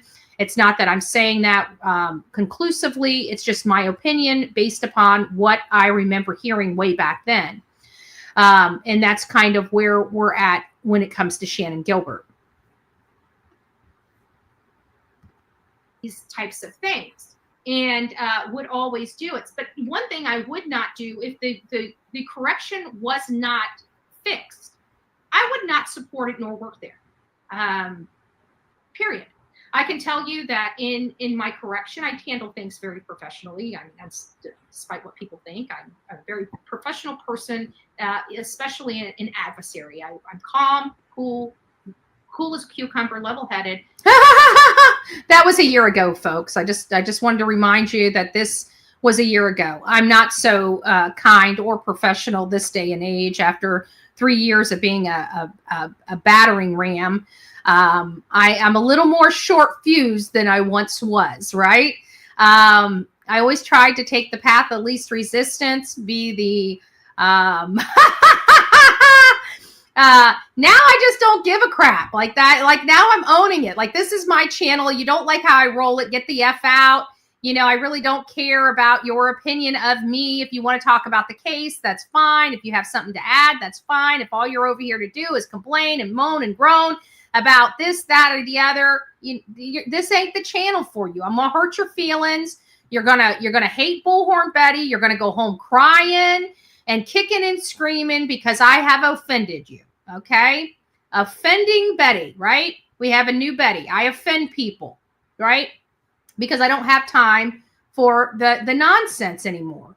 I've gotten to the point where I just own who I am, what we do, and how we do it. And we have goals, we have work to do, and I don't have time to play the nonsense social media games anymore. I don't care to, right? I'll tell you to go get bent real quick and move on. It's not going to stop me from sleeping. Okay, trust me, I sleep just fine, except last night, but it's because I drank caffeine really late in the evening. And of course, I was up on Brittany J's, which is another topic of discussion. After this live is over later this afternoon, we're going to get into the topic of discussion and proving how this incompetent PI, this unscrupulous and incompetent PI, and we're going to poke holes in all of his information because we have the receipts, right? We have the receipts. All of a sudden, everything's changed. The camera on the house has changed, but somehow he believes it has the same view and vocal points. He's an idiot, okay? You can't make this stuff up. You can't fix stupid. And so we'll be going over and just showing you how idiotic his statements are and how unrealistic what he's wanting people to believe because he's incompetent. He is unprofessional, unethical, and quite frankly, I truly believe he's lied on multiple applications for his PI license. And I think, people should be filing complaints with the FBI, quite frankly. We know he's filed paperwork in federal cases, acting as if he's another individual, a female, when he's not. And he's attesting under oath that he is. I literally have endless stories about this unscrupulous PI. Endless stories. All he can say, oh my God, she's just a grifter. That's all you got? That's all you got. I'm a grifter. Like I can literally poke holes in every single statement you make. Every single statement you make. But the worst thing you can say to Bullhorn Betty is I'm a grifter and a career criminal, which couldn't be further from the truth since I only have 2 charges, which is a lot less than many of the folks that he deals with, the felons that he works with. The felons that he works with. But this is not about that. We will get on to those conversations at another time later today. But we will be poking holes directly in his nonsense, his unprofessional, unethical, unscrupulous, and incompetent opinion, and talk to people. But 90% of the time, just by saying, hey, this is inappropriate, just by speaking up, they realize their behavior was poor. And typically, a normal person goes and apologizes and does corrective measures so that doesn't happen again. So you don't have this where people are, they weren't mad at me. They were mad at themselves. I didn't make them say that. I didn't make them do that. I didn't make them act that way. But one thing I am going to say is that 1, it's unprofessional in the workplace. 2, it was inappropriate. And 3, it would have been better served for a private conversation between you and that person. And, I hope that changes and hope this never happens again. For the sake of that, the manager. I don't believe in private conversations anymore. I have those conversations publicly all day long these days. Boss or the employee. It is what it is. But But I find problems with, you kind of hear a snarkiness in this in the conversation. And so we, in all fairness, we have to take that into consideration. This is an ex-employee. This is sounding like somebody that left not on the best of terms. He's talking about frugal. That means he felt that Rex was not paying him what he was worth. That's what it's saying. And so this guy has, in being in New York, people are a little sensitive. Okay, let's be honest, a little sensitive. So he always had a sinister look in his eyes. He said, "What does a sinister look like?" I mean, come on. What does a sinister look like? I mean, in all fairness, I truly believe that that Rex, just in his natural form, looks pretty scary. I mean, I can imagine that a lot of young kids probably run away from him because he's so big. And he, quite frankly, his face, his bone structure, everything, he feels so demonic to me. He really does. The first time I saw him in court, he gave me chills. He looked demonic to me.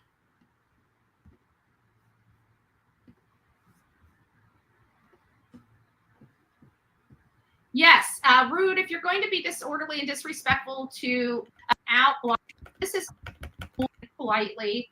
If it happens, let me tell you guys about the rules of the chat. This is my chat. It's a privilege to be in chat. If you don't like what's going on in chat, just leave. You say anything disrespectful to me or my, you can debate the issues. I have no problem debating the issues. When you start debating the people, you get booted from my chat. So we like to debate issues here, not the people. People are entitled to their opinions, even though a lot of people like to say that people are entitled to their opinions, but don't like other people's opinions. I don't like other people's BS. I don't mind their opinions. Happens again, you time. We're not insulting. We don't. Okay, let's get a Bullhorn. And I'm thinking she's usually she'll call when she has something to say about a case, but she always lets me finish, right? And she was calling. I'm like, does she? Oh, that was back when Mom called in. I think that was my mom. Back to school and learn how to be an adult. So he brags about his 300 guns to Eric. However, Eric also acknowledged that Heuermann was exceptionally skilled and knowledgeable about building codes, describing him as 300 guns. I want to remember that. I want you guys to remember that. 300. Brilliant in that regard. Despite this brilliance, Heuermann seems to use his expertise as a way to shield himself or hide behind it in some situations. So you can, in this article, you can see the controversy that this Eric has had with Rex in the past, and this kind of almost undertone of resentment in this article. Like that's when I'm reading this, I'm kind of hearing the resentment from this employee. So we get into that. I just wanted to tell you, how we were just talking about Asa and stuff like that. You guys know I'm monitoring News Nation and Fox right now for when they go live so we can grab the press conference.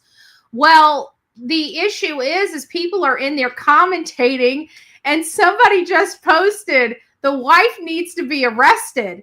So I was like, oh my gosh, we were just talking about that. Why? What information? Let me just kind of pivot here. What BHB's got us doing double vision today. We're going back to Throwback Thursday. I guess it's Tuesday, so we have a Throwback Tuesday.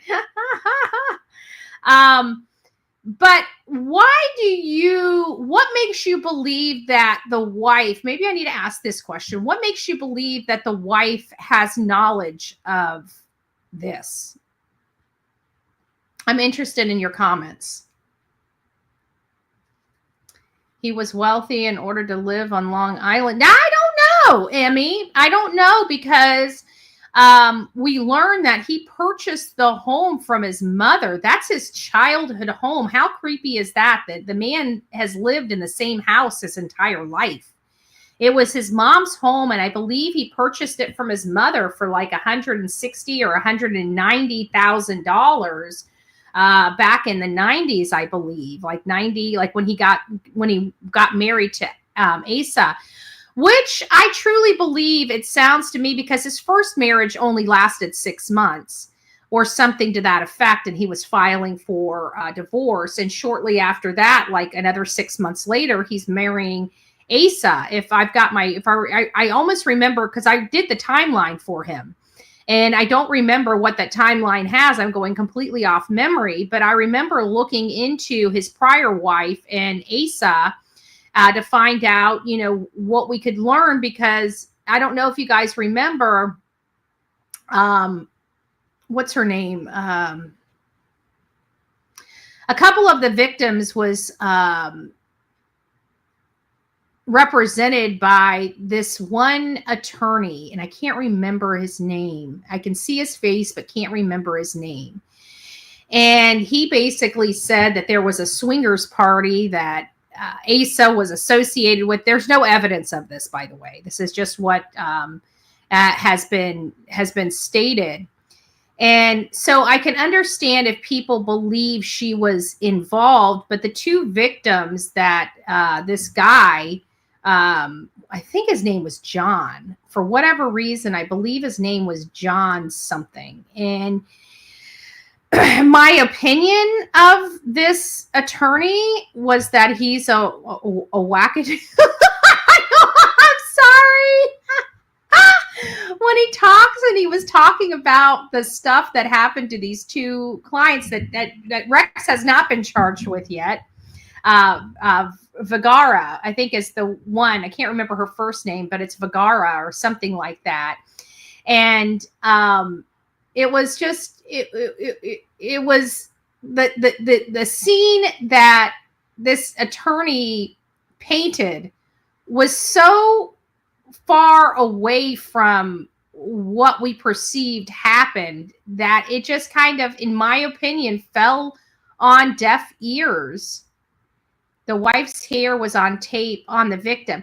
Yeah, Sasha, I get that. But his house wasn't very clean. If you guys remember when they were talking about the house, the police commissioner said that the house was cluttered. And I explained to my audience at the time what that meant is that it wasn't a hoarder's house, but a cluttered house is close to a hoarder's house. So that means that stuff was, the place was not well kept. And because of that, that could explain why her hair was on tape. If they're not very clean people and they didn't maintain the interior of their home, which they did not, because we saw some of those photos and there was a lot of crap everywhere. Let's see. Evidence photos for Rex Heuermann. See if we can see what images we've got. Okay, here we go. Let me just show you guys this.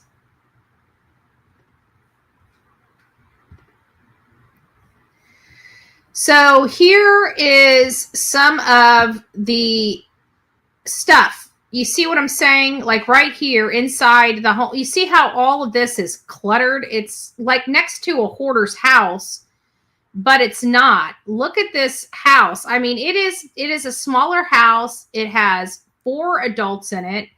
The children seem like they have their own, I don't know what you want to say, their own issues in part, like John Ray. Thank you, the real Me Too. John Ray. He was the attorney that was, and it was Vergara, and he was the attorney representing Vergara, and I believe he might have been representing Valerie Mack as well. I can't remember, or her family. But the first time I heard John Ray speak, he's this older guy. He wears, this eclectic type of hat and suit. I don't know how to describe it, But the first time he opened his mouth and started talking about these swinger parties and trying to describe it, is Merle's mom in here? Well, good morning, Merle's mom. I'm glad to hear you're in here. I haven't seen you in here yet, but I see people talking. So if Merle's mom's in here, it's nice to see you, my love. I hope you're doing well today. But he was so, the story he was trying to explain was so, in my opinion, far-fetched. It was so far-fetched. It was hard to believe it.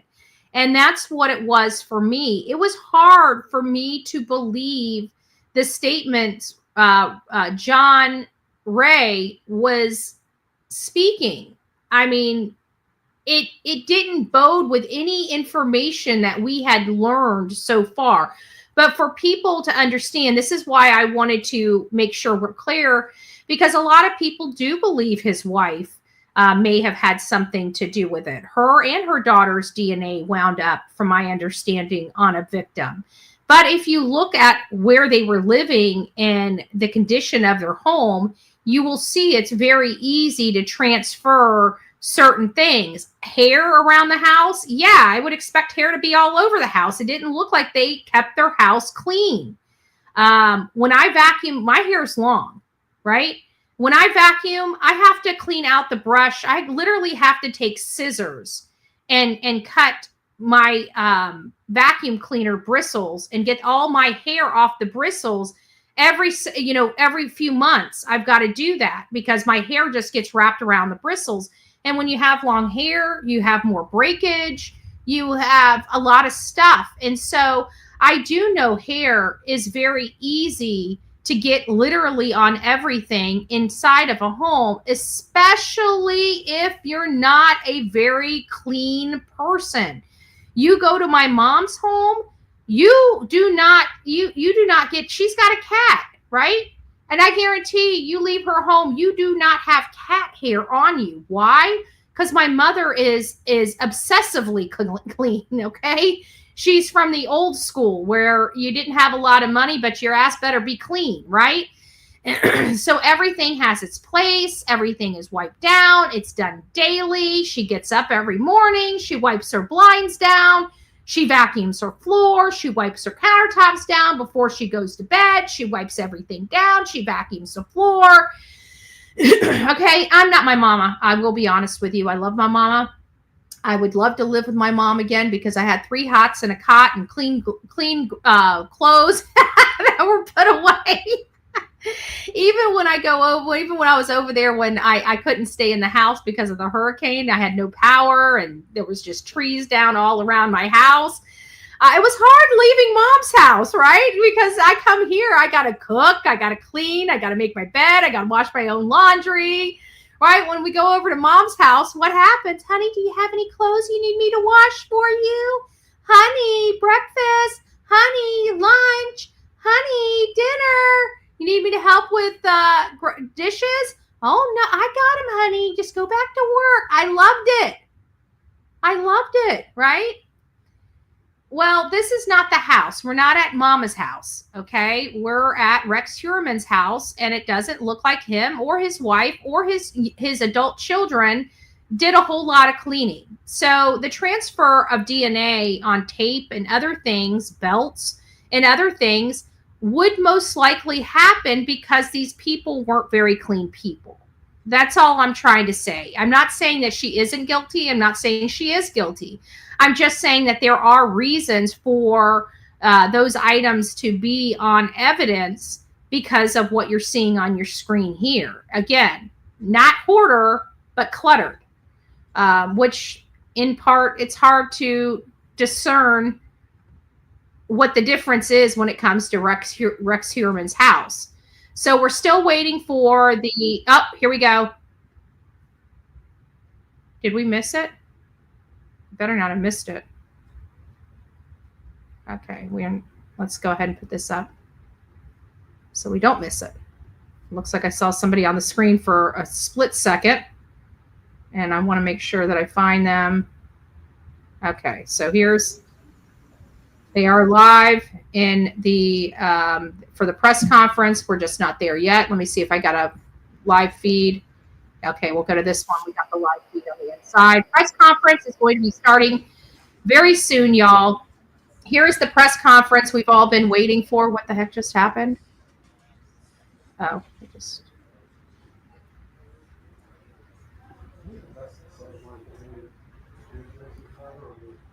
Okay. So we will be waiting here. The press conference is going to be starting very, very soon. Here we go. Here we go, guys. I'm going to go ahead and take my face off.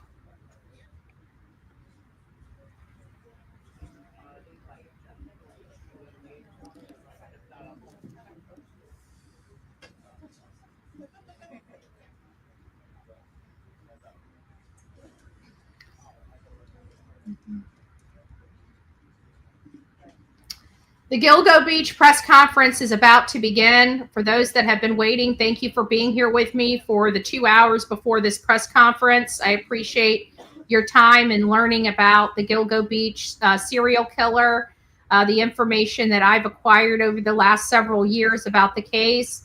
And we're learning about more victims this day.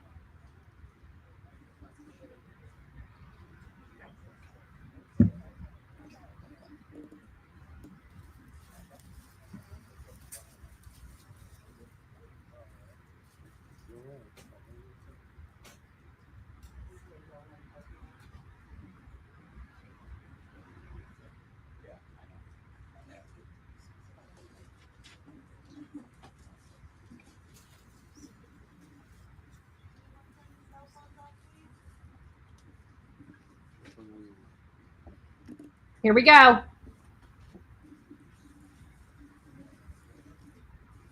That's okay. You're just getting in right where we need to be, Top Hat. You didn't miss anything. We're here for the press conference. Here's the press conference. Just started. Well, thanks everyone for coming. And good morning. As we all know by now, today my office filed a superseding indictment charging the defendant Heuermann with a seventh. That sounds awful. For the murder of Valerie Mack, which occurred in 2000. I remind everyone that all of these cases and all of these murders are just allegations. We look forward to proving them in court. As I've previously stated, the work of the Gilgo Task Force is ongoing and continuing. And when I said that, I meant what I said. The defendant is now charged with the murder of 7 young women. Sandra Castilla from 1993, Valerie Mack from 2000, Jessica Taylor from 2003, Maureen Brainerd Barnes from 2007, Melissa Bartholomew from 2009, Megan Wardeman from 2010 in June, and Amber Costello from September of 2010. Again, they occurred between 1993 and 2010.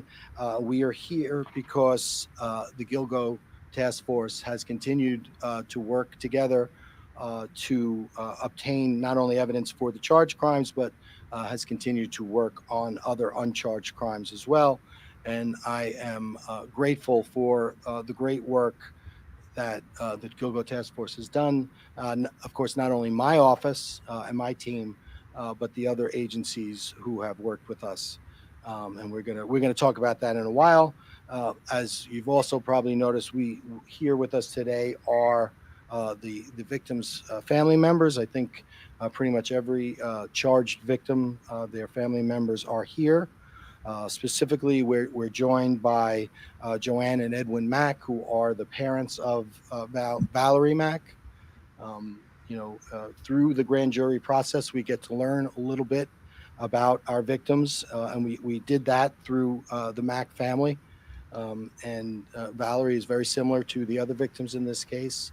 Extraordinary person. The family are extraordinary people, and we are honored to prosecute this case for Valerie and her family, or on behalf of Valerie and her family. And again, I think the Mack family is emblematic of the other families in this case who have steadfastly stood by their loved ones, and jealously guarded their memories. And we have nothing but respect and admiration for those victims' families. We also, speaking of gratitude, I want to mention our task force partners, some of whom I haven't mentioned here before, but of course, we have our great sheriffs, Suffolk County Sheriff's Department, Sheriff Errol Toulon Jr. I know under sheriffs, I spoke with under sheriffs Steve Kios and Keith Taylor. They're here to support us, and as well as the task force. Our Suffolk County Police Department, we have Acting Commissioner Rob You too, Waring, who Sonia. I spoke to, and I saw Deputy Police Commissioners Kevin Catalina and Daryl Simmons. So I know, among others, we have this homicide squad led by Kevin Byer, as well as Sergeant Stephen Geyer. Inspector Sean Barron from the Suffolk County PD is with us here today.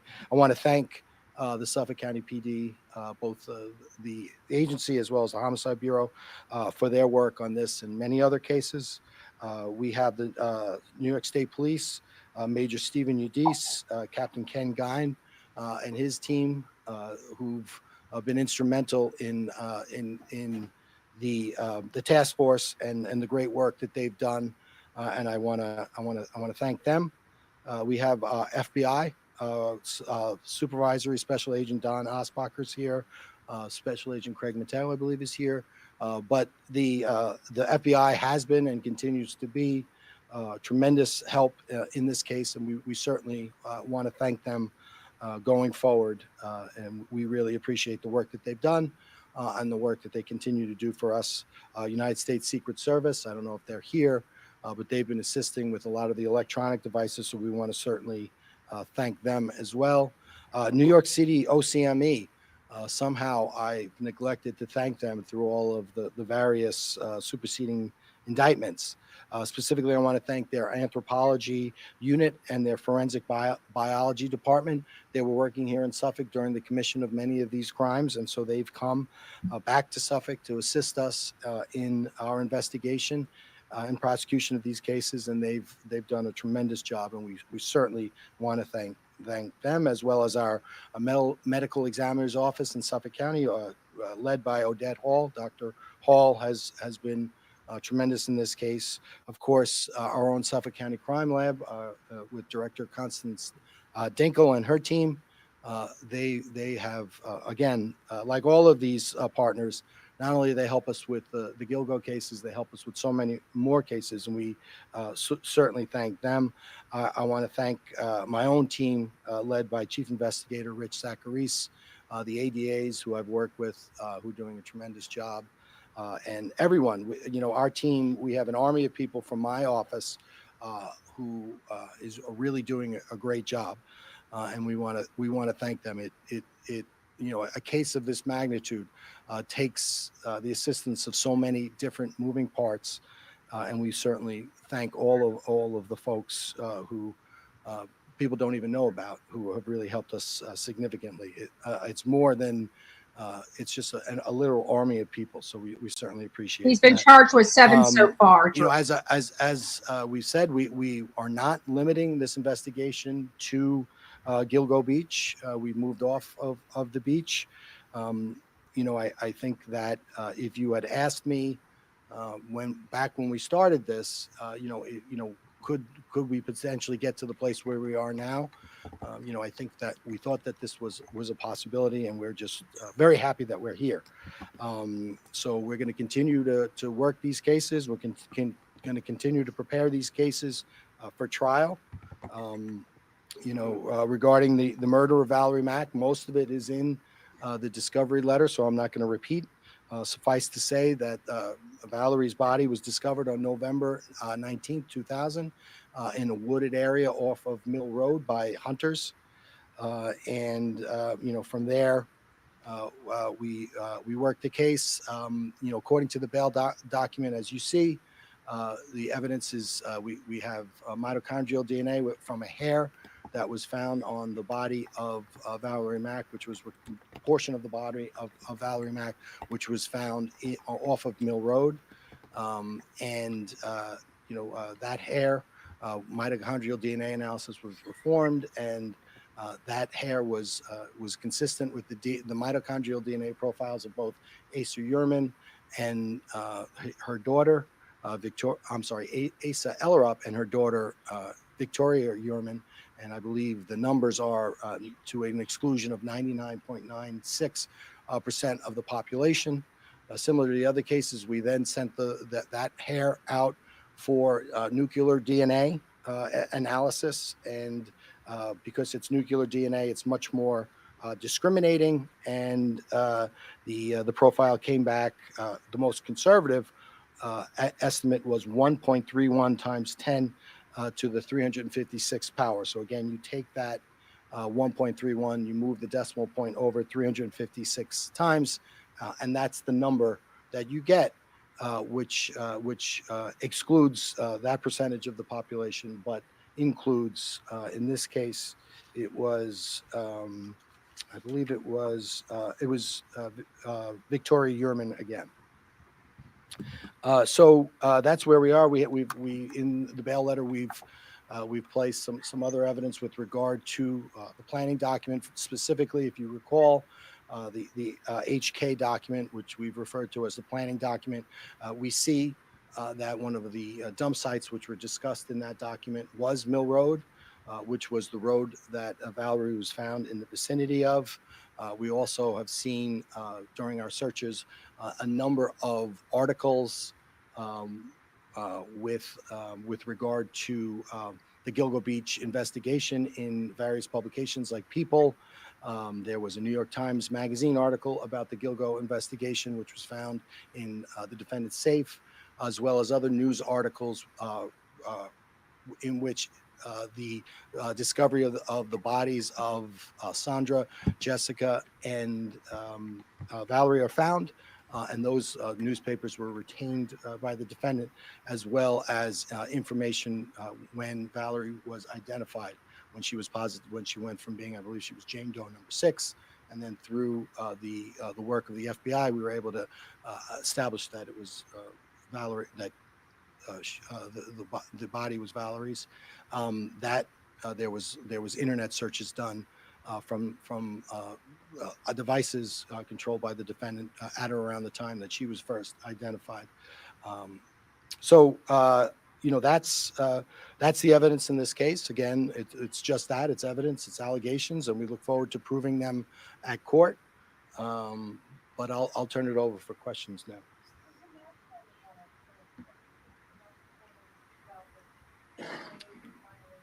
We spoke to the Mack family. I don't believe that they want to give a statement at this time. I can tell you that I had the opportunity to speak. They are very grateful. They are very grateful for the small bit of closure that the task force has been able to provide, and it was very interesting to us. And well, I'll step back.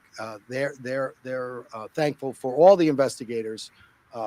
Stemming right back from the very origins of the case and the diligent work that was done in this case, and they're grateful for that.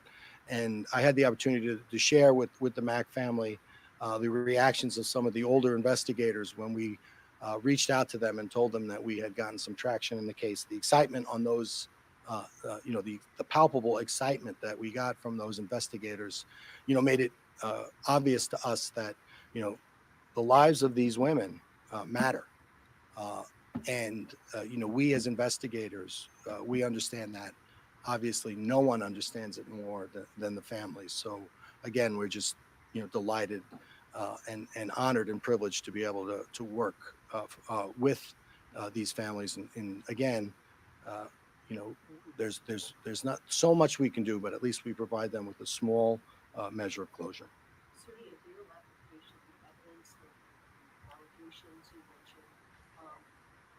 Things that are found either in the home or his office. I wasn't sure if that was the Manhattan office, but we talked also about the newspaper articles. There was evidence of a plumber being called to the home. Could you go over it? Yeah, so if you look at the planning document, it's discussed of foam, drain foaming cleaner, and issues with regard to that. And at around the time of the commission of this crime, there was a plumber did go to the Heuermann residence. So you're thinking that some of the murders could have taken place in the home? Well, I mean, obviously, we don't have to specifically prove where they happen. We just, we have other elements that we need to prove. But I think if you look at this case, if you look at the planning document, if you look at the adhesive staining on the walls and a sort of enclosed pattern, I certainly all of that is consistent with the commission of those murders occurring at the home.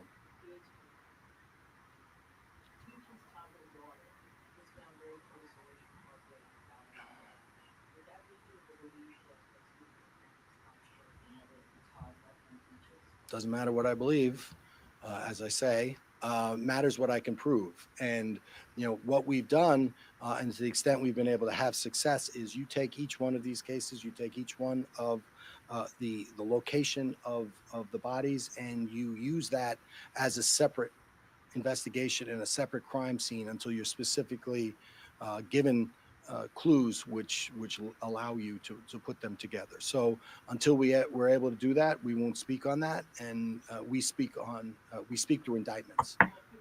Rex Heuermann loudly proclaimed in court that he's not guilty of any of these charges, just your part. Listen, that's the process, and right now he's absolutely right. These are allegations, and it's our obligation to prove them. So we're going to be held to our burden. We're going to be held to our task, and we look forward to doing that. Can you comment on whether or not there's any evidence that Asa Elrup was out of town when Valerie Mack disappeared? It's not included in the bail letter, so we're not going to discuss that at this time. Consistent throughout. With regard to the other, we've been able to establish that, but it was not included in this bail application. And the thing is, we're precluded oftentimes about talking about things that have not been publicly disclosed or disclosed in court. So, all of the bail letters, that is, the evidence that which has been disclosed. Obviously, we have other evidence in this case. I don't believe we have any specific evidence with regard to the family's whereabouts. Throughout this case, the defense has raised questions about whether the DNA evidence is enough. I mean, can you talk about why you felt it was enough to charge him with this murder? Well, fortunately for us, we're not going to have to come to the question of whether or not it's just the DNA evidence is enough, because it's our position we have a lot of other evidence. And if you could go through all the bail documents to see a portion of that evidence, obviously not all of that evidence, because we have other evidence. But as the judge said in court today, this is a cutting edge DNA, the SNP, single nucleotide polymorphisms. That technology which we're using in this way in New York State, it has been used in other places in the country a handful of times, but it has never been used in New York State. So whenever that happens, there'll be a challenge. There'll be a hearing called a Fry hearing, which the judge has set down, and the defense will make their arguments. We'll make our arguments. I anticipate having a hearing on that issue before the judge, and then it's up to the judge to provide the decision as whether or not the technology used in this case is scientifically accepted, and whether or not it'll be admissible in this case. So that's upcoming litigation. Hi. The Fry hearing you just mentioned, that's coming up in January. Will there be any motions on the part of the defense to break up these cases into a number of cases as far as different? Well, I think the judge indicated on the record that he wanted a Fry DNA hearing motion filed by the defense by January, I believe. And then he also said, at the very least, and then he mentioned the severance motion. So I think that whether or not the defense decides they want to sever the case that motion, we would anticipate it coming, if not in January, then soon thereafter. Yes.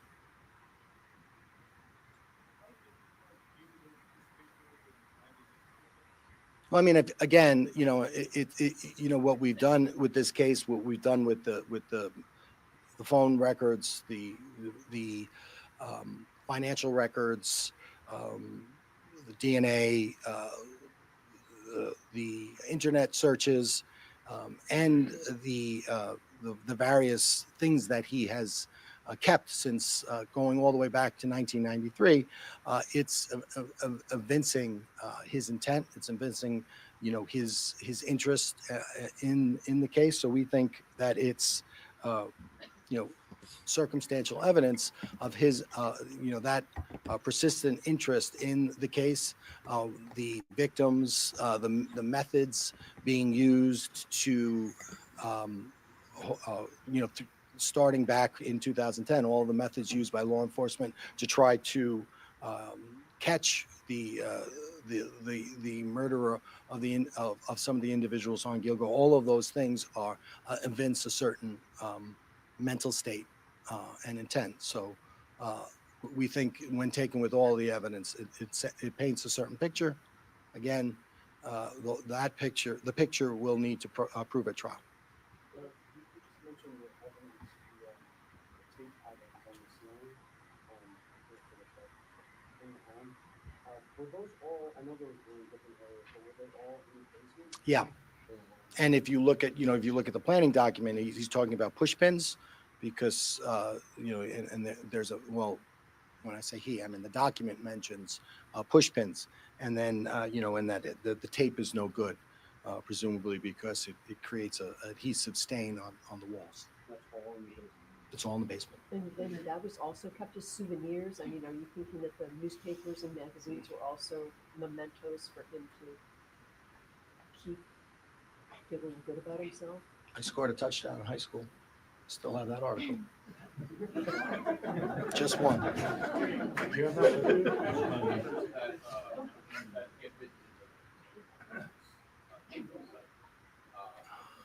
I'm sorry. Yes, at around significant times in the investigation. There are a number of times that you visit the site. Timing was along with Mac finding. Yeah, I believe it was the identification of Valerie Mack as the victim. I believe there was. I don't specifically have that information for you. We can get that for you, though. Any anticipation when this is finally going to go to trial, or are you content to sort of leave it like this way and investigate numerous other murders? No, I'm not content at all. And it doesn't really matter whether I'm content or not. It matters whether the judge is content. And I can tell you the judge is less than content, and that's his job. This is a very active and aggressive judge that tries many cases throughout the year, and he's eager to try this case. So he's doing his job, and he's pushing us. He's pushing the defense. He's pushing us. Obviously, now when you're talking about 7 separate murders going back from 1993, you have missing persons reports from other outside jurisdictions in New York, outside jurisdictions from the state. All of that, we have tips, all of that, you have forensic material and evidence. All of that has to be provided to the defense, which we're working through. So it is a difficult task. I would say that the judge understands that, but he's also pushing us, and so we're going to go ahead and we're going to go ahead and comply with the judge and get ready. The first step, it sounds like the first step is going to be the Fry hearing. So we have a lot of work to do with that. That's going to, presumably they will have experts. We're going to have experts, and we'll have that hearing. Well, I mean, I think the judge said late February, or if not late February, perhaps early March of the ensuing year. Yeah. Is it safe to presume that there would be no more, that this would be the last indictment before trial? This is the most unique case that I think I've ever done, and we go all the way back to its origins, and we talk about the uniqueness of this case where we took a cold case, we developed a suspect, and then we were off and running, and then you had this this tension between putting your case together for the grand jury, maintaining the secrecy of the case, pre-indictment, and then also providing for public safety, and then the tension between all that resulted in the case coming down in July.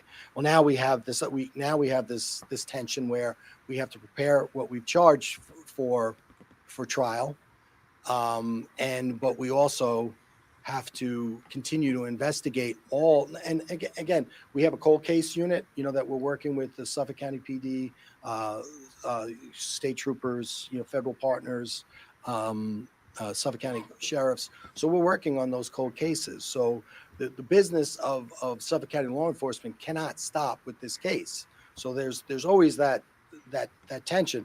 We've got to provide this case, for trial. This judge will not take any excuses, so we've got to do that. But we've got an obligation to continue to investigate these cases and provide closure to as many families as we can. And that's whether or not these result in additional charges for anyone. And obviously we don't know that until we charge. But that the answer to that question unfortunately changes on a daily basis depending upon the evidence we receive and the input we receive.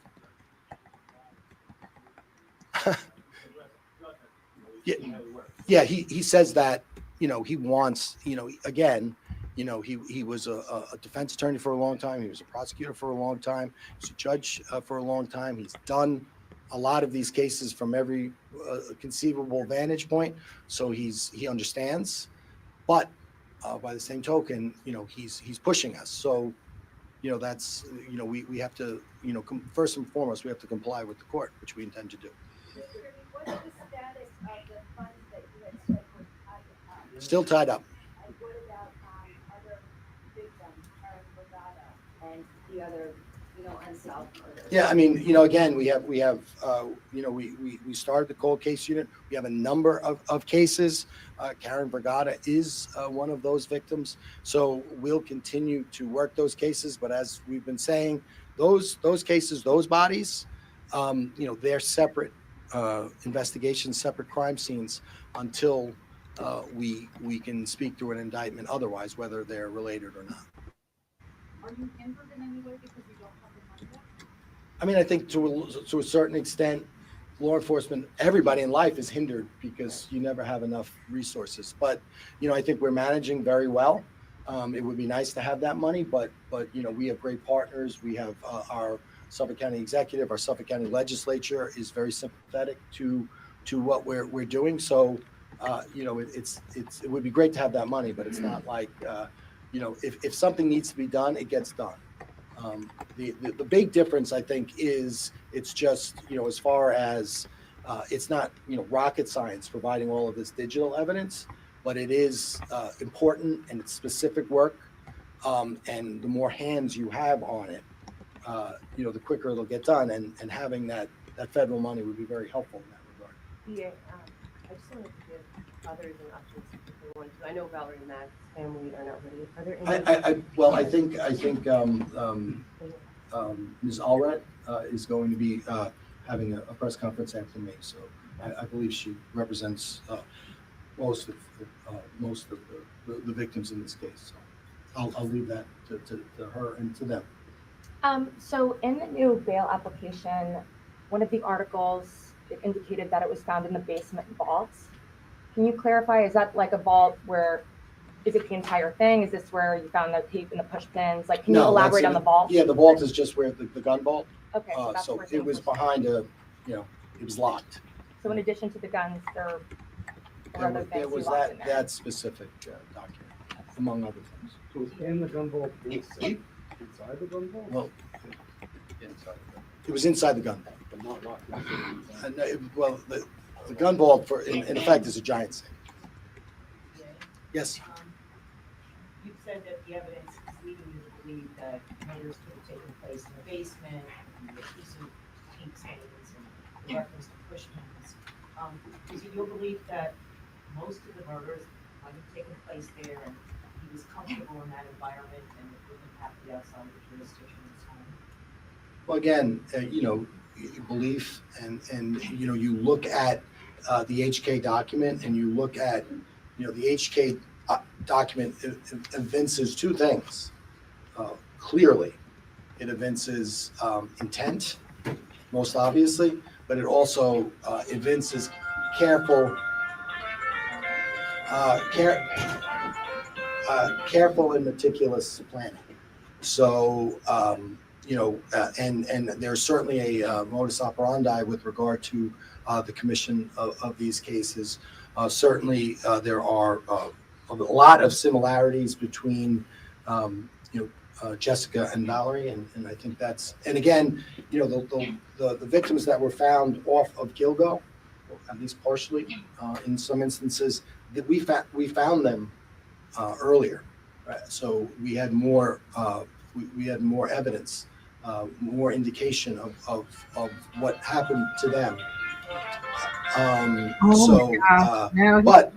I mean, if you look at an advanced serial killer with all the victims, and then in the context of all the evidence in the case, sorry guys, I'm reading this out loud. It would certainly appear that the house figured prominently. And again, when with many, if not all, of the victims, we were able to establish that the family was out of the house at the time of the time the victims went missing. What I noticed in the document is that it says that Valerie Mack was killed or had been dead between 2 and 8 weeks.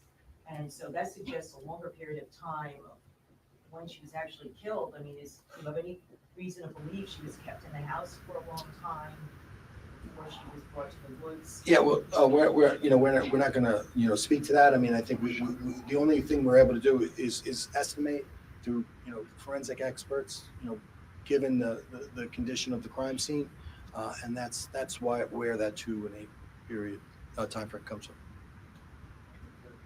Okay, thank you very much. Thank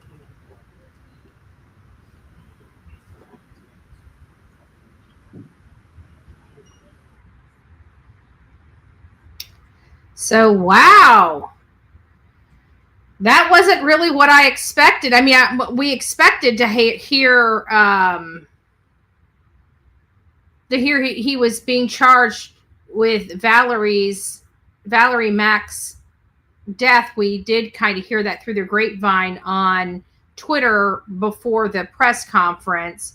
So this is pretty interesting, but the details are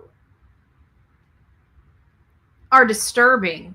What they released, sealing, and I just can't. I can't. It just, the level of fear and terror that these ladies must have been in their final hours, just it bothers me. It really does. Nobody should have to endure anything like that. But there was one reporter that asked about whether the wife was out of town. Did you guys hear that? And Ray refused to answer that question and said it wasn't in the bail documents, and he wasn't prepared to speak on that. I don't, it's weird because it gives me the EBGBs because we were just talking about the wife, right? And some people feel some certain way about the wife. We can put this up here. It says we can't think about the S aspect as much. That's a lure S money, but control is the goal. Taking a life, the ultimate control, man over God, because wasn't there for them. See, it's a psychosis. Interesting.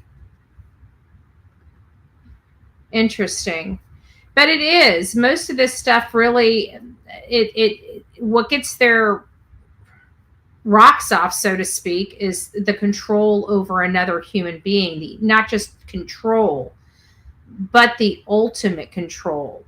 Whether they continue on or don't. This kind of lifestyle that these girls lived, unfortunately, I don't want to mess up and make it too much, unfortunately was a high risk lifestyle. But in most cases, it's kind of an honor system. You're giving a service for a payment, so to speak, right? And everybody's supposed to do their part. If everybody does their part, nothing to see over here. But because most of these people need that money, let's face it, if you really want to break this down to a different level, these two people both suffering some form of addiction is compulsion, I should say, but it's a compulsion is kind of the addiction, but compulsion. One has a substance abuse compulsion, and one has an unaliving compulsion, and they kind of meet. So the one that has the substance abuse is putting themselves into harm's way for theirs, and the other person's putting themselves, I mean, they're doing terrible things, right? But they're still putting themselves, because they got to do what they're doing, and everybody's putting themselves in harm's way, but it's just, I don't know. These people put themselves in harm's way, and I don't want to discredit what these women went through, but that had to have been very, very, I can't imagine the fear. I mean, look at this man. Let me find you guys this man. Let me find a court hearing picture of him. I want you to see how he towers over people. And I want you to think about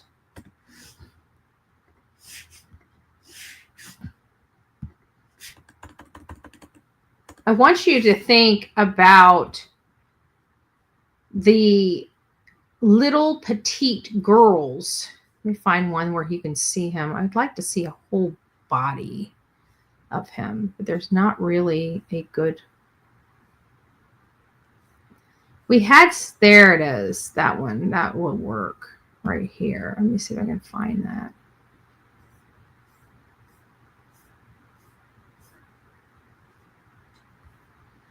Oh, this is gonna, no, I don't want to do that. All right, this is what we'll.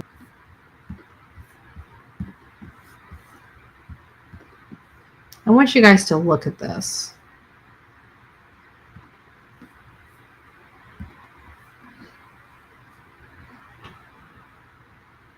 This man.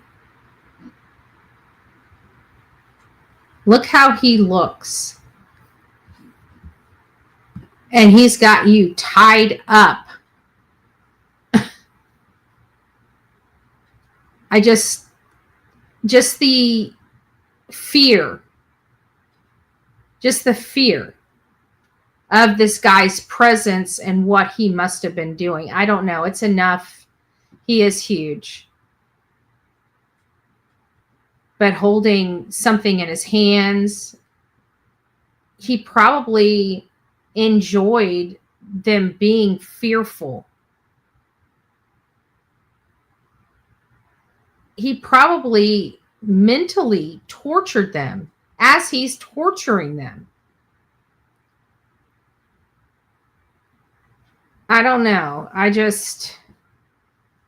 You hear about these. This goes all the way back to, and granted, if my memory serves me correctly from the Brian Kohberger case, I think we learned that the typical age for serial killers is, I want to say between, I was like 29 to 30, but I think it's between 28 and 30. I can't remember though. I can't remember. But it's somewhere later in life, believe it or not. But when you look back, you see that these people have done other things leading up. Yeah, 28, Tabitha says, leading up to their first, murder. And so there are victims.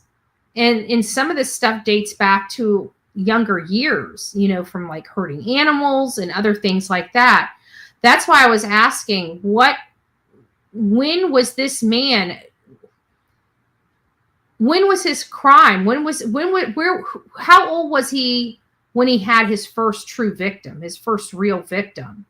You know, whether it was stalking, whether it was, you know, peeking through windows, breaking into homes, you know, when was that and what was his age? And it was also interesting because Ray had said that they left the beach. So I guess they've searched the beach high and low for any more victims. They've got what they believe are all the victims until something else surfaces. And now they're looking at other cases from other areas and looking around there. So that was interesting. And this is now victim number 7. We know in our heart and soul there are more. We know that in 2010 is when 2009, 2010 is when some of these first, at least on the Gilgo Beach, were starting to surface. So all that time, nobody knew who he was. And they still didn't catch him. So what does that tell you? It tells you his proclivities or his compulsion probably didn't stop. It didn't settle. He may have just found a new place to dump them. Or maybe he went back to his old method, because it seems like the girls that were murdered early on, like earlier, while he was younger, were in a different state than these Gilgo 4. These Gilgo 4 were posed. They were intact. Some of this earlier stuff, the people that they found earlier, were not in that condition. They were mutilated. They were dismembered, and they were scattered, making it much more difficult to identify them. So did he go back to that method maybe? Or did he just find a different place, or maybe started going to a different state to hunt? I don't know. But this is just New York. Remember, he owned property in South Carolina. He owned a timeshare, I think 1 or 2 timeshares. Maybe it was 2, and he sold one, and he kept the other in Las Vegas. Las Vegas. People get swallowed whole, and nobody even knows they're gone in Vegas. That is like a Rex Heuermann paradise. It's a smorgasbord of victims. A smorgasbord. He was probably weird as a child. He probably started killing ants, then frogs, cats, then moved up, possibly. And his brother is super. I have not seen, I've only seen an aerial of his brother walking on his, because his brother lives in South Carolina on an adjoining property to Rex's. And he was walking, and he looked, I mean, from this aerial, he looked like a huge guy, and he's kind of hunched over, and he's a big guy, just, you know, walking like this as he's shutting his gate that somebody caught overhead. And I'm like, man, this dude's weird too. You can just tell. So it makes you wonder what they were raised in, how their mother raised them. Because, you know, a lot of the stuff that stems in adulthood, honestly, I'm telling you, you don't have to believe me, but it always seems to stem back to childhood traumas of some sort.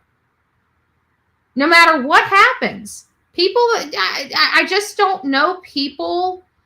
I mean, there's a few, but I just don't know a lot of people that do these types of violent things didn't have something happen to them as a child. Just, that's all it's just something, an observation I've noticed over the years. So, I don't know, some weird stuff. How many more? Let's poll. How many more bodies do you think over the years will be? I think at least a dozen. I think it's going to be a total of a dozen, or it may even be another dozen added to it, but I believe it's going to be a dozen. And it appears they're only really going back to 1993. What about anything prior to that? I mean, there's a reason why him and his first wife got married and divorced so quickly. Something happened. I mean, I think they were married and divorced in 6 months. Does anybody remember that timeline? And I don't have my big, shoot. So I don't know. Take that for what you will. There's still a lot of questions to be had. I definitely believe that this guy's a bad guy. It's such a shame it took him so long to finally get handcuffs around him. And I just really, this is why corruption in part, I mean, this was really bad corruption. This was police, like corrupt police nonsense. I mean, bribery, everything that you could imagine, I'm pretty sure, because the police commissioner did not want the FBI in the case, absolutely would not cooperate, would not accept any help when it came to these girls. And it was because he was thrown out of office, but it was because he was corrupt. And I always thought, because he was so creepy, and I always thought, could he have been the other, serial killer? Because I thought there were multiple working there. I think it crossed everybody's mind, because who would think a police commissioner would really obstruct his own case? But that's exactly what he did. He didn't want the FBI meddling around his department. He didn't want to cooperate with him in any way, shape, or form. I mean, he was going out of his way to make sure that they knew it and everybody else knew it as well. I mean, it was not a the FBI was running their investigation while they were running their investigation. There was no cooperation whatsoever. And so finally, this new police commissioner had been voted into office, and he set up a task force that had all these multi-agency cooperation where they were sharing information with one another finally. And they started getting down to brass tacks. And it led them to the area around where Rex worked in Manhattan. And so I think with everything that they looked into his history, everything was matching up. I think they put a tail on him.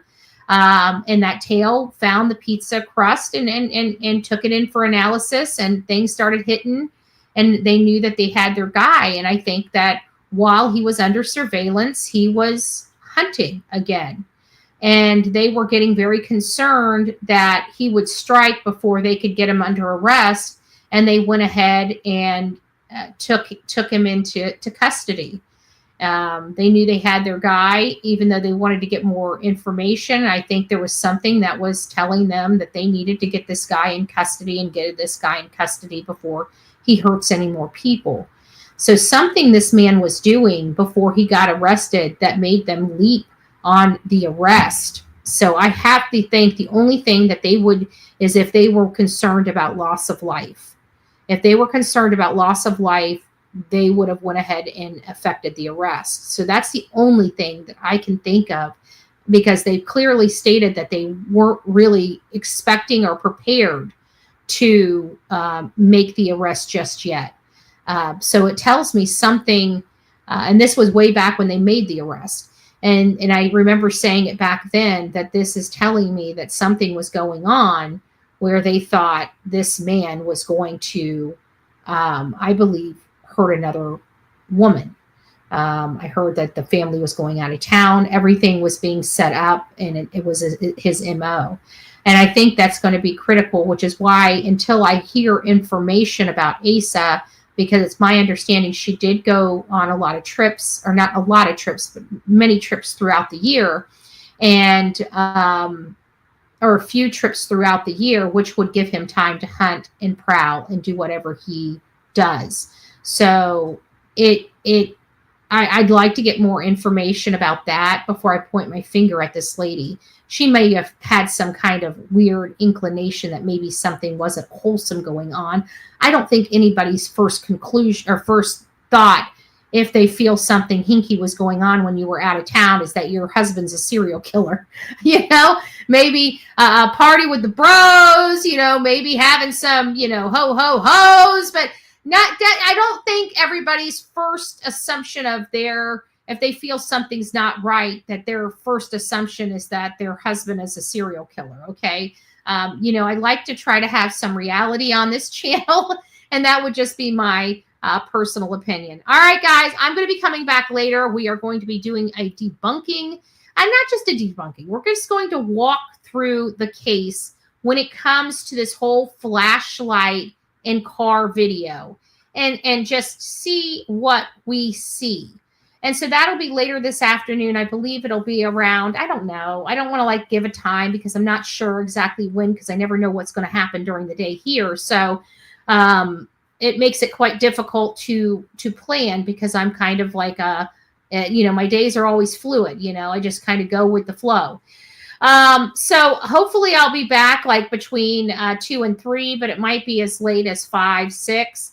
But we're going to be having a detailed conversation with, I'm going to be on StreamYard so we can share the videos. We can share the information so you can see it with yourself. I'm bringing some receipts to debunk some information that we've recently have read from this unscrupulous PI that appears to be doing damage control than actually doing any private investigation. So please come back this afternoon so we can have a very intelligent conversation, submerged and based on facts, the facts that we know, the facts that are proven versus statements made by an unscrupulous PI. We will see you later today. God bless you. Rock it out with your coffee beans out. Don't forget to be fearless. If you see something, say something. An ounce of prevention is worth a pound of cure. Until next time, please be safe. But more important, kind to one another. God bless. From the East Coast to the West Coast, we are everywhere true crime is. We are asking for the public's help. We are searching in the woods. We are doing what it takes here on the Bullhorn Betty channels to find answers to the most alarming cases we have been watching on the news. I can tell you personally that I have traveled this entire country seeking these answers and bringing that content right here to you here on the Bullhorn Betty channels and Bullhorn Betty Crime Stories. We are happy with the work that we've done. We brought many answers to the public, and we have defied mainstream media in our pursuit of the truth in these cases. We will continue to work, we will continue to fight for these victims, and we will continue to tell their stories here on my channels. Welcome to the Bullhorn Betty brand of channels and the Coffee Club. Thank you for your love, thank you for your support, and more importantly, thank you for allowing me to bring these victims' stories to each and every one of you, advocating for each of these victims. God bless you, God bless America, and more importantly, God bless our victims.